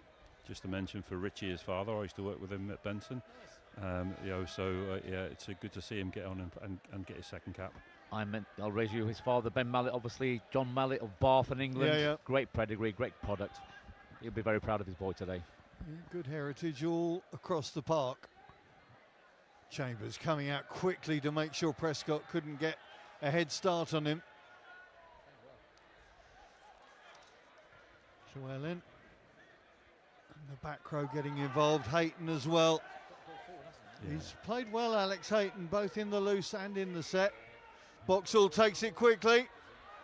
There's numbers outside. Llewellyn thinks of the sidestep, knocks off one and goes over. And as last year, it's the RAF who get the first try of the second half. And how important could that 5-pointer be? And that's what you said, to make a game of this now. And for belief for the RAF, they needed to score that. But they've scored it, even more pleasingly, they've scored it by sustaining field pressure and keeping to their game plan. As I said, there was a little bit of inaccuracy early on, but they pressurised the Navy defence, got a penalty, and young Boxall again, just bang, let's go. Tap and go, caught the Navy napping. Great driving play by the number 8 there, and great score. I'll correct myself, of course, it was the 2 scrum halves who scored either side of half-time last year, and in fact in the second half it was Rigglesford who worked his way over for that try. But very important score for the psyche, for the headspace of these RAF boys, knowing they've got a try on the board, and hopefully they'll be hoping their skipper can maximise that points now with this conversion. Yeah, you can talk all about it and you can see phases of play all the game. To actually put one over the line and know you can do it, that's massive. And you know, this kick reception now, and getting back in the Navy half is critical, because if the Navy can sort of set up camp in the 22 and squeeze the RAF again and get some points, it really starts to deflate the RAF team. But this is a team that doesn't give up, so I have a lot of faith in them fighting to the very end. And you know, it's all about momentum and belief now. And again, great go forward ball. Hanley opts to go for the longer restart option, forcing the RAF to try and drive their way out of the 22, which they do. Morris again doing the hard yards. Williams sees a blue wall in front of him. Roberts, oh, that was a tough pass, almost but not quite, for Jack Edwards. Only commissioned in February this year, the 25-year-old, so very much a newbie in terms of inter-services rugby. Been all around the world with his boots, Hong Kong, Fiji and New Zealand. Likes his Weetabix with sugar. I wonder how many he had this morning. I was talking to Tom yesterday. They're very excited about what Jack can bring. We just need to get him into some space and the ball in hand, and let's see what you can do. But you know, it's a tough first gig when you're not getting the ball, and you get a pass like that. But again, as I said, like, this is exactly what the Navy wanted. Let's set up camp on the 22, squeeze the RAF, and see what you can get out of it. What the RAF want to do is now get back in the Navy half, or at least a midfield, because they can threaten from anywhere. It's interesting, I'm looking down on the sidelines here, and Ben Priddy is walking down the side. He's level with the scrum at the moment. And normally, the head coach would be in the stands purveying the patterns and whatever else. And he's not. He's right in the action, isn't he? He loves it. I think if you're at heart. I think if you're a Navy player and Ben Priddy is 10 metres from your scrum, you're going to scrum your heart out and do that. So. And I'll tell you what, he was in Sam Boxall's ear just before that as well. The banter, I think, was flying. Smiles all round, but still banter. That's what it's about. That's what it's all about now. Good field position. Good kick by Jake there. 5 metres out. Let's see what the boys can do. And this is class for your game management. You know, squeeze for the scrum, you've got the dominance. Squeeze the scrum penalty, kick for the corner. All options are open. It's about now Sam executing. Matavesi looking at his target. It's Mallet. I think the ball's gone loose, and I think the RAF have snaffled it. Turnover. Well played. So good D from the light blues. Important turnover. Williams sitting back in the pocket for the clearance kick, should he be needed. Or is Boxall going to do it? No, the scrum half gets a good clearance. So the moment passes for the senior service. You have to credit that RF defence there. I mean, that shouldn't have been a driving maul from that line. It shouldn't have been. I was about to say, you talk about Ben by the sideline. He'd be angry with that. Good catch, good drive, and then unfortunate turnover. He won't be happy with that execution there. He's already looking to make a few changes. It looks to me like Dom Cleverley's warming up, and Kai Beasley. So front row change. I can't imagine that Sam Matavesi will be coming off anytime soon. It's Matavesi who takes control of this maul just outside the RAF 22. That's better. Staggering their way through into the red zone. That's better. Keep walking. Key area, of course, for Kala Takali. Williams gets his man. Important tackle from the RAF captain there. Just closing the door on the senior service number 8. An important contact from the RAF 10. When your fly half is defending like that and putting his body on the line, and your captain, your rest of the team's going to take that lead as well. And you know, that's great defence, because for all money he was in. But not only great tackle, it was a great actual defensive press. But good drive as well, so that bodes very well for the Navy in the future now. Roberts and Dan Gilbert work together to secure the ball, but Bubba celebrating. Well, big moment here. Here comes the front row replacements for the Navy. Messrs Cleverley and Beasley into new props for Sam Matavesi. Again, just want to highlight Kai Beasley, 26 caps, made his debut in 2012, some 14 years ago. Just a great player, great attitude. daddy of the squad. Yeah, he's going to add value when he comes on now. And Josh Peacock coming on to hook for the RAF now as well. James Roberts' day is done. Just to mention, Bubba's come off from the Navy team there as a tight head. He's had a good game today, but not just in the scrum where he's expected to, but he's carried some ball and made some go forward, and one of the tries came from his go forward. Those 3 interventions he made during that score was dealt down to him. Again, great 20 the cap for him today. So with new ingredients in the scrum engagement, as ever, as you would expect, slight delays as the referee reaffirms his position on the engagement. You mentioned about Sam coming off. It'd be interesting to see when Jack does come on, young Jack Wright. You look at him, he made his debut in 2024, scored 2 tries, didn't make the squad last year because of Reece Williams and Sam obviously getting ahead of him, but he's out there now and hopefully get his opportunity later on. Yeah, I think Jack Wright may come on, but I don't think Sam Matavesi will come off. I expect him to go into the back row, and it's the back row that are driving it. Gate toots. Bakala Takali just struggling there, but I saw the referees go arm, so I think it's a free play situation. Jared Haler certainly won't care what it is. He would drive head first into a brick wall for his team. Deck Johnson played up against Haler for London Scottish against Hartbury not so long ago. I think Hartbury had the smiles on that day. There is Haler. Oh, and the pass was there for Matt Scott. It was an open, no, it wasn't quite an open goal, but it was a big opportunity. So there's some cramp out the other side there. You would say with a team that has got scrum dominance like the Navy, you would punch in from here, but you have to credit the RAF defence. They're working hard, and their 5 metre line is impenetrable at the moment. I'll probably put the commentator's curse, but they are working hard in defence here, and they're up against it, but they're making the Navy work for this, which is stay in the fight, stay in the fight. What a good shout out to Deck Johnson. Deck obviously made his debut in 2019, had a horrific injury which he's come back from, obviously gone down the Scottish, performed exceptionally well, and he's fully justified his cap today. He says he plays with flair, but yet to see that was, maybe this is the opportunity to show that. He's certainly taken the ball. Nice. And with flair provides the ball for Matavesi. Matavesi in the vanguard, and Matavesi drives over for the 4th try for the senior service. And Matavesi responds to that Llewellyn try, and we've got 56 minutes on the clock. The driving more scored there, but that's the best line-out movement they've put in all game, and that threw the RAF defence off. So credit to them all round. Again, Deck Johnson, I want to say you're welcome, but what a great take. Sam, composure. Again, that experience he brings, international sort of hooker. It was always ever going to happen, wasn't it?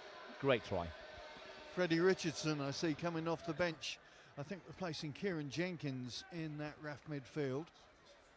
So Tom Gardner trying to make a change and make a difference to the way this game is going, because at the moment the scoreboard is not the RAF's friend, as Jake Hanley looks to make that a little bit worse with this 4th conversion. 4 out of 4 for Jake Hanley. And maybe I've got a bit of light blue bias again, but this RAF team, 20 minutes to go, they have the ability to hit hard 3 times very, very quickly if the gaps open up. So I wouldn't write them off just yet, but they need to start eating into this lead. This game could go one or two ways now. The Navy supporting Dan Rutter, exceptional player, will calm the game down. Riggs is that sniping number 9, whereas Rutt's controlling, great kick on him, will slow the pace down, use the Navy's power, use the Navy's bulk, driving plays. This could go away from the RAF now if they're not careful. Dylan Martin on into the RAF front row, replacing Matt Harris at loose head. It's his debut. Loose ball. And there is Dan Rutter. Hasn't been 100% this week, they tell me, but an important player within the squad, because he's a bit like that French halfback thing, isn't he? He plays 9 and 10. He does, yeah. So he covers a couple of positions. Played at Cornwall, his 13th cap today, so very experienced, but I say he will calm the game now, start dictating the pace. and obviously use the neighbours' advantage with that bulk, that power, that driving force. Yeah, he plays for Ed Pascoe's lot, doesn't he, Red Ruth?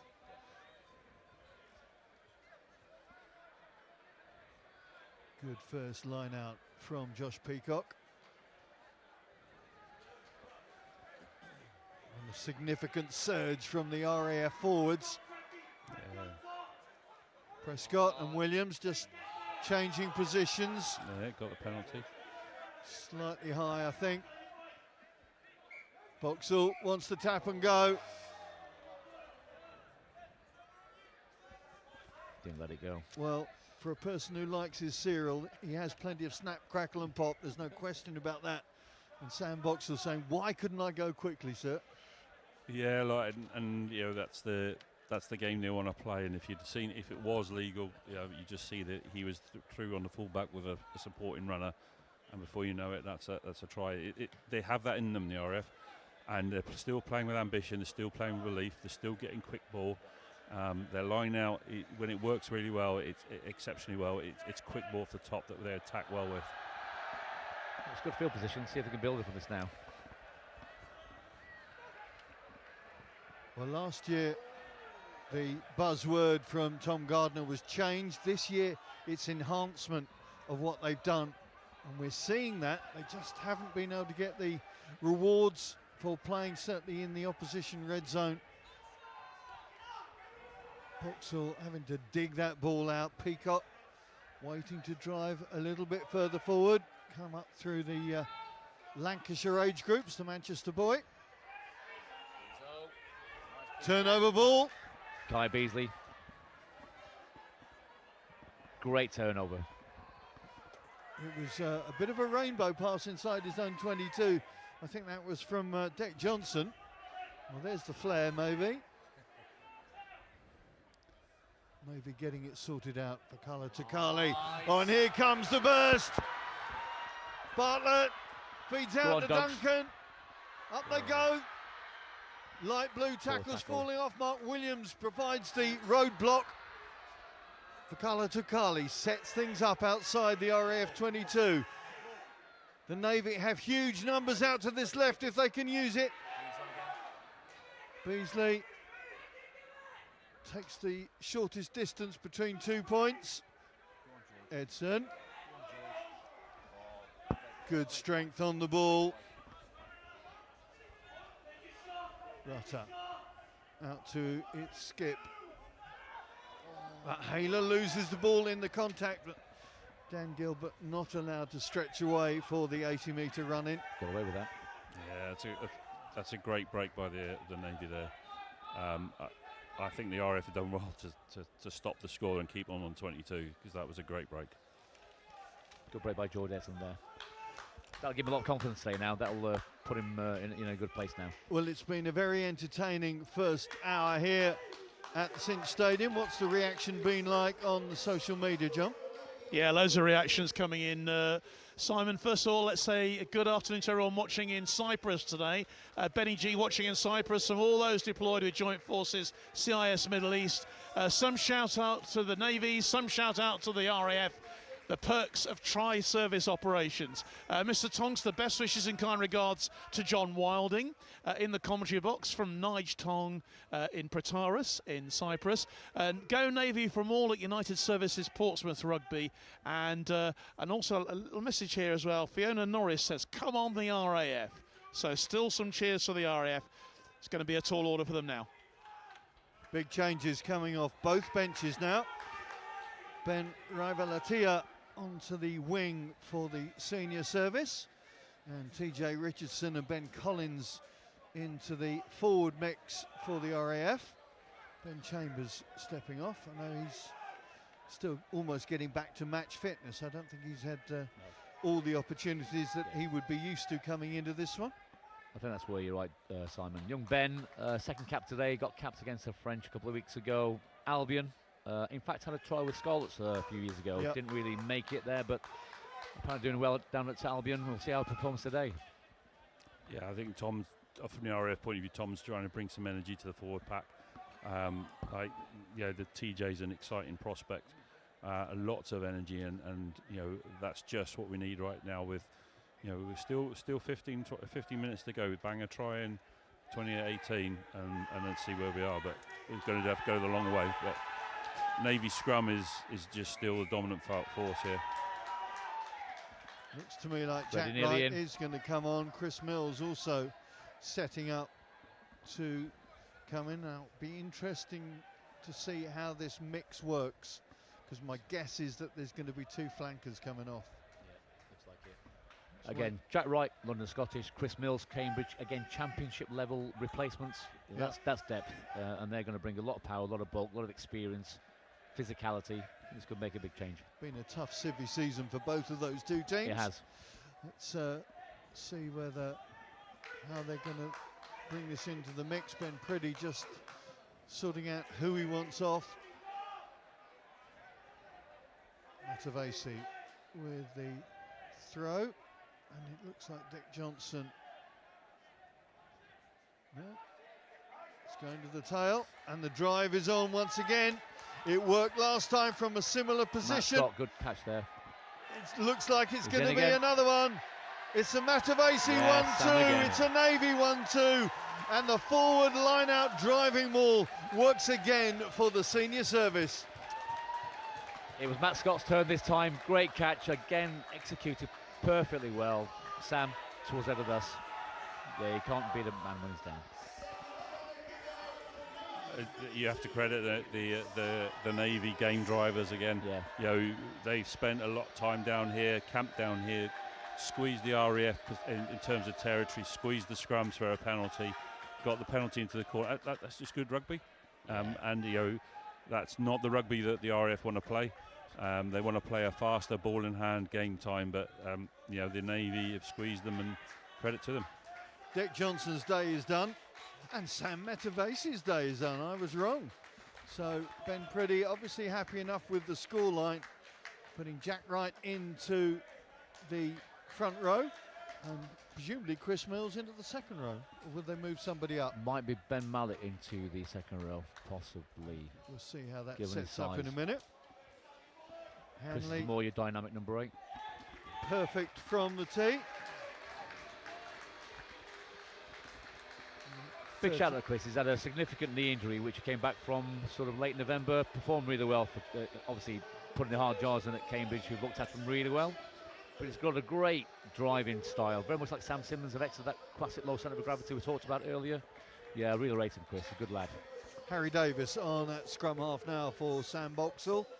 I think Boxall's had a good game. Yeah. In a team that's struggling to go forward, but he's kept the pace high, he's kept the energy high, and spread the ball out well. Yeah, his tempo has been very impressive and prominent within the way the RAF have tried to play. I'd also like to see his tackle count, so I think he's done well in defence as well. So again, good play there. I'm not sure whether Tom Gardner is going to want to speak to Akash Brazier now as the RAF go on the attack, and I'm going to stay on this, Kath, just for a minute to see whether the light blues can work something now from the line out. It's going to be Josh Peacock with the throw, just checking the calls with all and sundry. Dylan Martin just going across to check with his hooker. Good take from Hayton once again. The drive comes on. Peacock tries to add a bit of momentum to the maul. It's going slightly skew, but still just about forward, and it's free play as well. It's going to be Peacock on debut with the try, and a very important score for the RAF. Well, let's go down now and hear from, I presume, a smiling RAF head coach, Tom Gardner. Kath? Tom Gardner, that must have eases a little bit of pressure. It was starting to look a bit threatening here in the second half. Yeah, I think frustrating in the first half. We were own worst enemy. We had 6 red zone entries and only came away with points twice, and 2 silly offloads. One resulting scrum. Resulting scrum then allowed them an exit, and they went the length of the pitch and scored. So from our red zone efficiency, that we were offloading in the red zone, and they've capitalised. And then scrum and maul has really tested us this second half, really. But second half, 2 red zone entries, and we've got 2 tries. But we're just not respecting the ball enough, I think, in my opinion. And we feel that we're a fitter team, but we're not working sensibly. But we got to lick our meds and take our medicine sometimes, haven't we? You've always said that Navy under Jared Hayler are just a team that knows how to win. They're showing that today, but the second half comeback that you sort of staged last year is possible, do you think? Well, we've got a hell of a hill to climb, and we'll see what we can do. But in all fairness, boys have agreed on what we want to try and achieve, but then unfortunately we haven't so far. I'm sorry, Kieran Prescott's playing well, but the rest of the boys, no, everybody's playing well, everybody's trying. We're just in a position now where we want to outwork them in the middle and then have long edge attacks. And Jack Edwards is gone. Here we go. Great tackle, fair play, and then Jared Ayler cleans up the crumbs. Well, listen, Tom, I'm going to leave you to it. Thanks very much for talking to us. Thank you.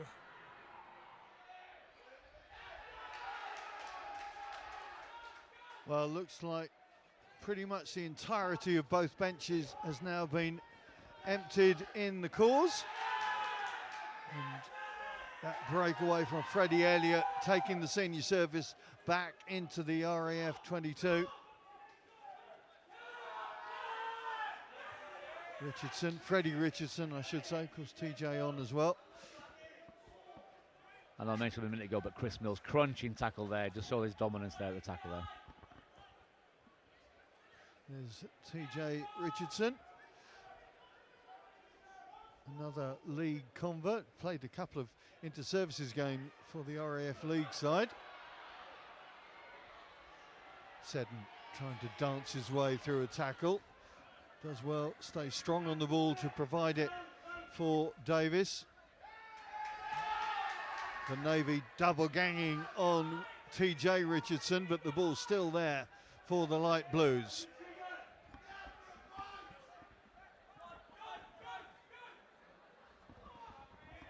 Alex Hayton, one of the taller centres you will see in the modern game. Harry Davis taps and goes.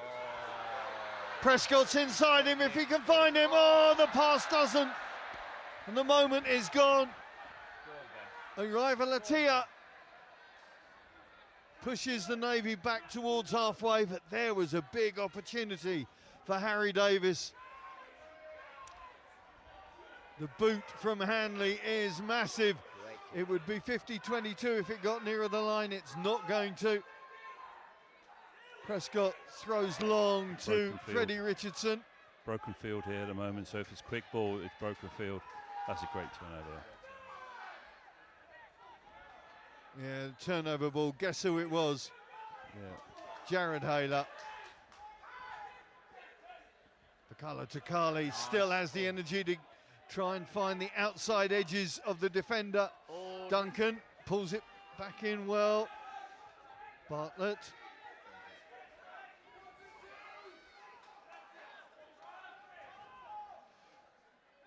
Quick, swift transference for Cleverley.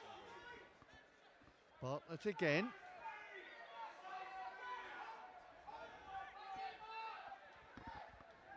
Mallet. Great go forward.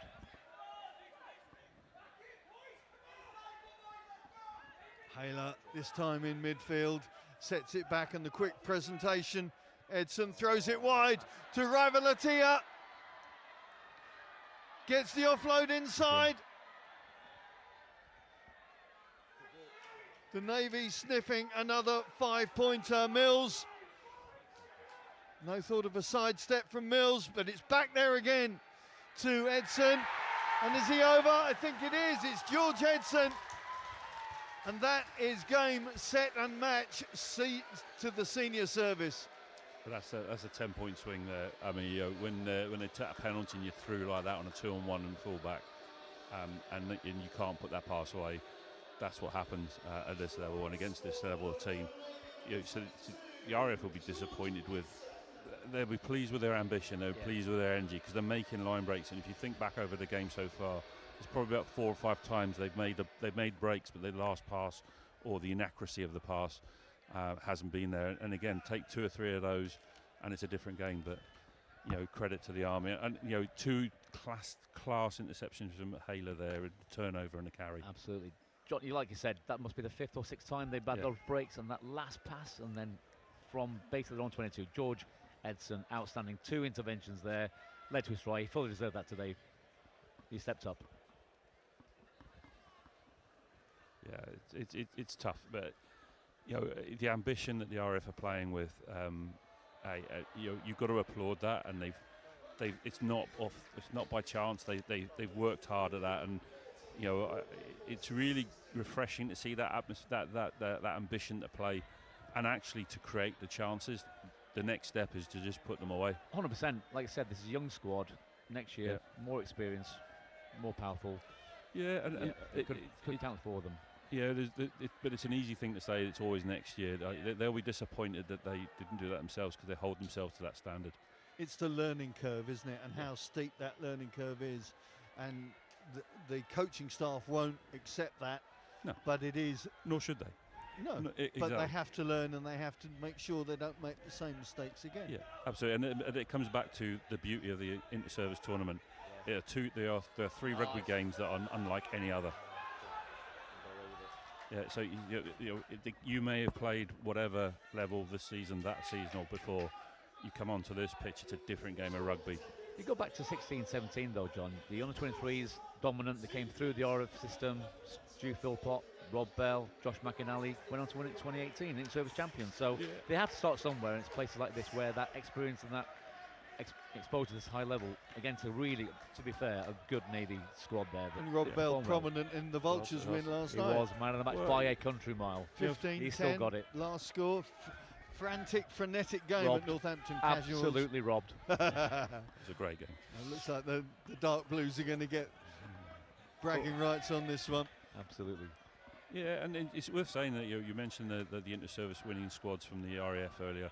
That's the coaching team now, and they've all come through there. So exactly. you know that's if you look at the guy Rob Bell, you mentioned vets last night, but director of the under-23, so he's doing that, and then Dave Manning and Tom Gardner is probably, I think, in my whole RAF career, is the only player and coach to win inter-services. Yeah. So there's a lot there. But they're very keen to make this about the players. Yeah. And it's and what to bring the players on board. Great scrum. Well, it brings me to our player of the match. Look at the way it's selected now. There's a number of candidates within both groups. Actually, I'm going to say Mark Williams has stood out for me from the light blue perspective. Thoughts, gentlemen? Who's? I mean, it pains me as a forward to say it, but for me it would be the Navy 10. I thought he's controlled the game. He may not have been the superstar at the end of the moves. I think the 13 at the first half, Young George, had a for me, great the game. first half definitely. But you could pick any. Haler at 7 has just had a real grip on this game. Yeah, Sam at 2, obviously 2 tries. Ben Chambers coming back from operations, had a great time. George, just his confidence grew, and the way he controlled the game in the first half. But I think I'd agree with you, Jake Hanley. The way he's controlled the game, built on his experience in extras last week, and game delivered management. today. His game management driving around the pitch. I get say-so. So much as I respect your experience, I'm going to pick one of the front rows, because I think the Navy scrum has been dominant and has set their position. And so often we don't appreciate the front rowers. And I'm going to give it to number 3, Bubba Watson, who I know isn't on the park now, but I think has had such a strong game in the set piece and in the loose as well when called upon. That's fair shout. Bubba, 10th year, 20th cap. Well, Toots goes over. Toots finishes things off for Kala Tukali. It was another one who was in my mind for being very prominent, dominant player within this mix. And try number 7 is in the basket for the Royal Navy. He's deserved that as well. He has deserved that. It's unfortunate the score is what it is, but that's what it is. It is the score. That's what rugby is, because I think the RAF have contributed to a great game. And as I say, there's a lot of players there that all learned some lessons that they were that close to getting through and putting some scores on when the game was close, that it can change differently. But as an RAF supporter, I would say, keep your ambition. Absolutely. Keep the ambition, because it's there. Simon, you go back to Bubba. Obviously, he's 20th cap, but more importantly, what the listeners may not know is Bubba's the club captain. Obviously, with Jared away, obviously on duties with Harbury, Bubba's been that constant throughout the season. Appointed club captain, great leadership, good composure, and obviously today's been a reflection of his style. Great take from Seddon as the RAF look to finish with a flourish. Working towards the last minute of this contest now. Davis to Williams. Prescott is another one who's shown so well. Moments of superior running skills from the RAF fullback. Yeah, Williams, little dab over the top. Duncan read it, but Williams gets the bounce. The offload is there for Edwards. Yeah, just reverting back to the player of the match. So often we see what the forwards will call the glory boys, the 10s, the 9s, the try scorers.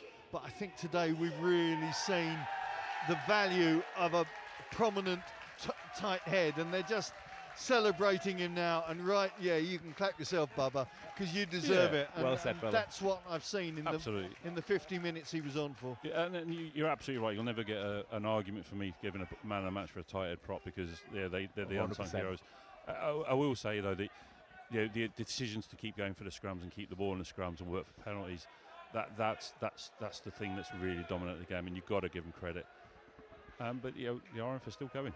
It's great to see. I mean, they got free play here from referee Knight. O'Regan trying to dance his way inside a few Navy tackles. It's back there again, Williams. Kick pass from Williams. They haven't got much dead ball to play with. And I think that was Craig Duncan who used his 6'4" to should be a card make here. sure there's a yellow card coming here. Yeah. So it's going to be the Navy that are going to end up. I think it's Matt Scott, isn't it? No, it's not. It's Ben Mallet. Ben Mallet is going to get first use of the showers and get the kettle on, as they used to say. I don't think he's going to worry too much about that. He's had a great shift today. Great shift. So maybe a last opportunity for the RAF to finish and get try number 3, as they did last year, of course. 3 tries in this contest, 4 against the Army at Kingsholm. We've got that to look forward to in a month's time. That's not going to happen of this one. And that's it. Referee Kai says that's enough. And that is a very dominant performance from the senior service. 31-point difference between these two. The RAF, though, can be very proud of what they've tried to achieve. Their positive ambition has been there for all to see. But the Royal Navy have shown them how it's done. And ultimately, it was in execution that has made the difference for the Royal Navy this afternoon. 100%, and if you've got a super strength against the opposition in a game, you do it until the opposition do something about it, and that's simple rugby. And the Navy scrum was the dominant thing on the park today. You have to say that the RAF attacking and play from the back and play out wide and play through the middle was outstanding. But the Navy scored with wingers, so they got the ball out wide themselves. They're not just a one-trick pony; they're a good side. And it's when to get that ball 100%. wide, earning the right we use every time. But it was the case today. 100%. It's off the back of what the forwards have done, and you've got to give them credit. I will say that I believe in the way the RAF are going forward, because you get a volume of caps behind this group here. And I think they will start challenging for the title very, very quickly. I'm sure Dave Pascoe was watching this with a big smile on his face in deepest, darkest Cornwall. What you've seen today, has that put a smile on your face? Oh, absolutely. We go back to what we discussed earlier. Composure, physicality, experience. That's what I think was captured today. It didn't seem a 31-point game. Definitely give credit there where credit's due. The RF played well, and again, for those 5-6 line breaks, if those passes had gone to hand, we could have a different outlook on the game. We would have won it, I think. Well, but it was when they happened, because there were key times. If we put those tries over the line, you could wobble the Navy, but they never let that happen. And I used the word a couple of times. They've strangled the RAF for penalties and strangled for field position. and I would say, as we expected, the prominence of that Navy back row, 6, 7 and 8. Yeah. You had Mativasi as well, of course. They made things happen or stopped things from happening time after time after time. Yeah, look, the middle five for the Navy, like when they needed them, they came to the fore. I think the 9-10 controlled the game brilliantly. As did the RAF guys when they're fighting off the back foot, but the middle five of the Navy were immense. Right, let's get down and get some reaction from the group. Kath is down with some of the Navy boys. Kath? Well, I'm here with winning Navy captain Jared Hayler and player of the match, Bubba Watson. Bubba, I know you hate these interviews, but you've got to do it when you played so well. Yeah, I'm a man of not many words, but what a performance from the lads. We knew what we set out to do. It's been a different couple of weeks, a few changes, and the lads dealt with that really well, and we just focused on our game, focused on us. And what an occasion, like 20 caps today for the Navy, for myself, and struggled to keep it together. Like, it's an absolute honour playing with these boys. Like, been playing with Jared for 10 years now, and every single capped game with him. Yeah, I'm struggling to keep it together. Jared, I mean, look at your face. You put a shift in, Bubba put a shift in, the rest of the boys put a shift in. You're really proud and a great scoreline.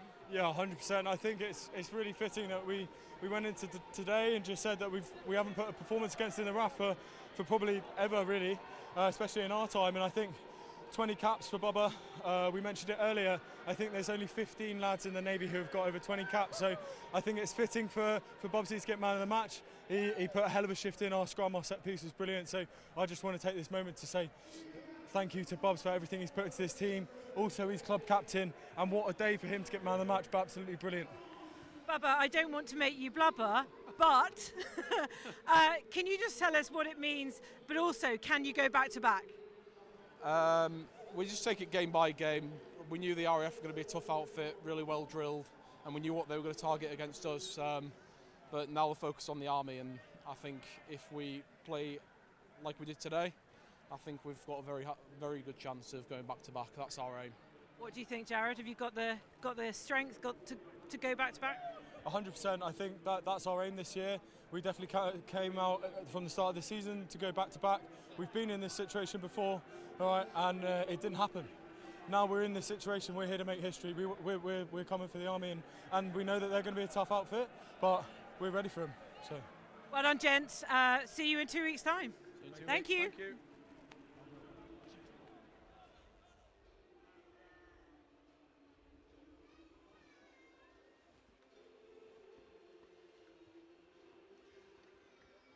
Well, two very satisfied Navy boys there.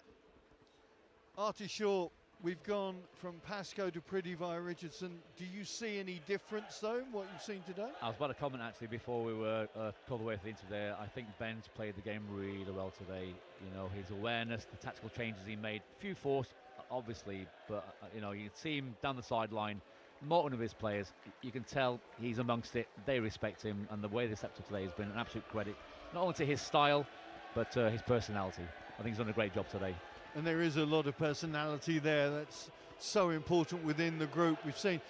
We're setting up for this presentation. John Knighton, who have we got doing the presentation? Yeah, of course, it's the Wavell Wakefield Cup, which is being presented today for this match for the Royal Navy. Of course, they'll be receiving that. That goes back before these two, I think, doesn't it? Yeah, absolutely. Only just, yeah. The player of the match presentations have been made by Marie Watkins and Paul McClurg. McClurg from Babcock. Match officials will be presented by Commodore Sarah Oakley, the chair of Royal Navy Rugby Union. And then the medals will be presented as well so the losing medals will be presented by the losing president. So that will obviously be Vice Admiral Steve Morehouse will present the winning medals, and I think we've got Air Chief Marshal Sir Harve Smythe who will be presenting the losers medals as well. And then of course we've got the Wavell Wakefield Cup to present as well, so the players just sort of edging themselves. But just a quick mention as well, if I may, while I'm on, because obviously an awful lot of families have been cheering on their boys today. And a special mention, well done George Edson, proud grandma and granddad. BZ, that's from Mike Temple 347, and loads of other mentions as well. I'm sure his godfather will be happy as well. John Cork is George Edson's godfather. Really, absolutely. Yeah, big smiles in that family. And a special mention as well. We had a mention for John earlier on our co-coms today. Great to hear Big Artie Shaw. What a legend, says Chris Beasley. Thank you, Chris.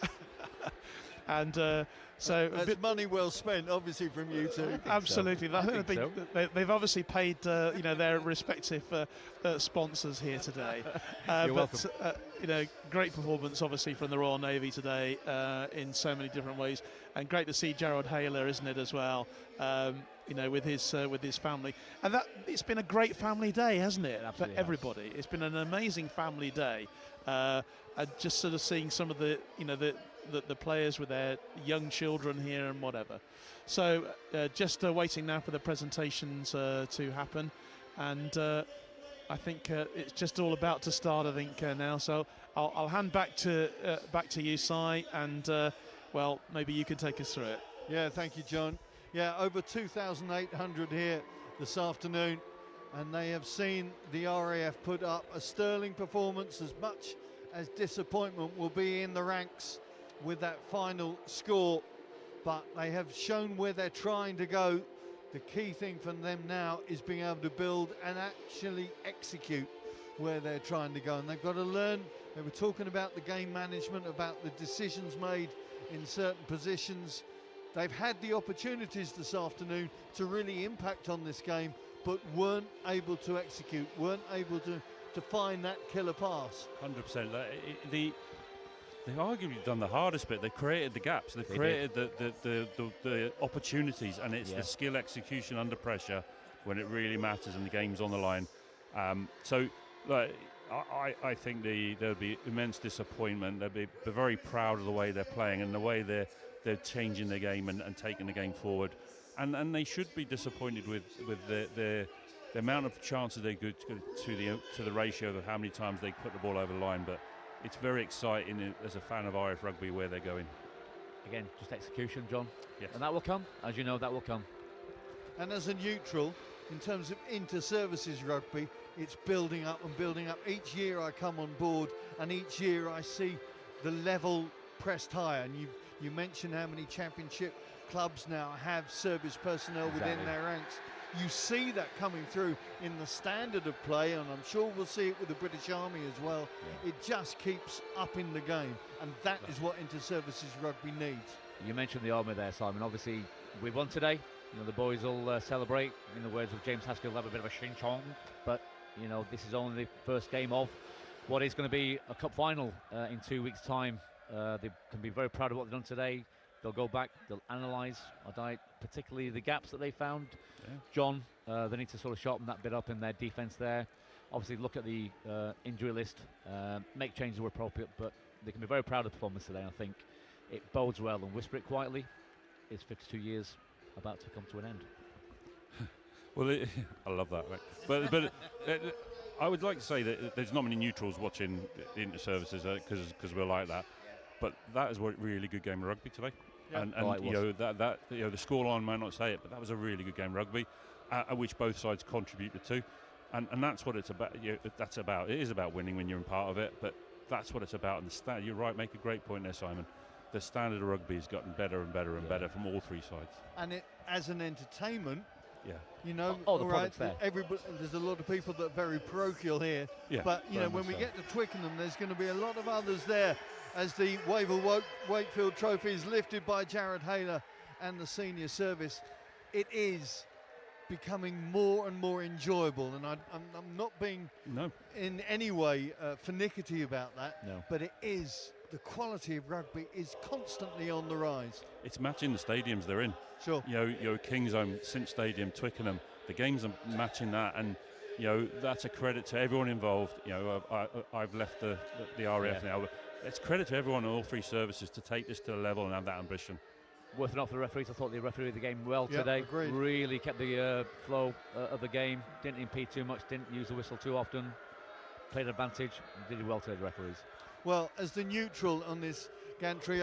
Both my eyes, I really enjoyed the game. I really enjoyed your company as well. Thank you. Thank you to Artie Shaw and John Wilding for their companionship through the course of the last 80 minutes. Don't forget, a fortnight's time, we're at Twickenham.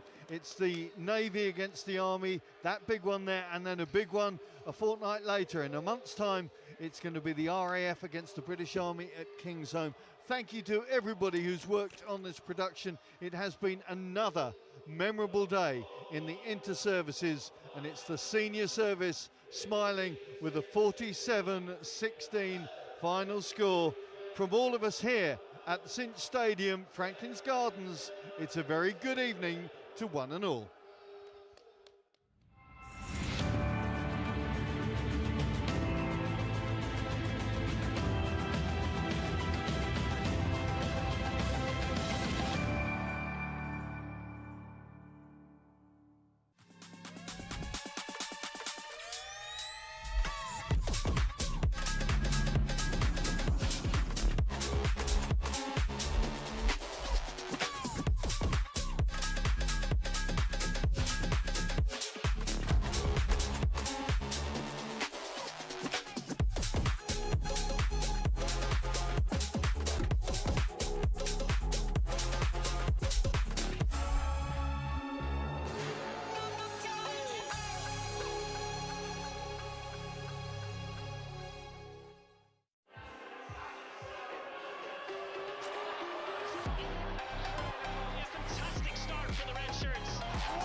Services Championship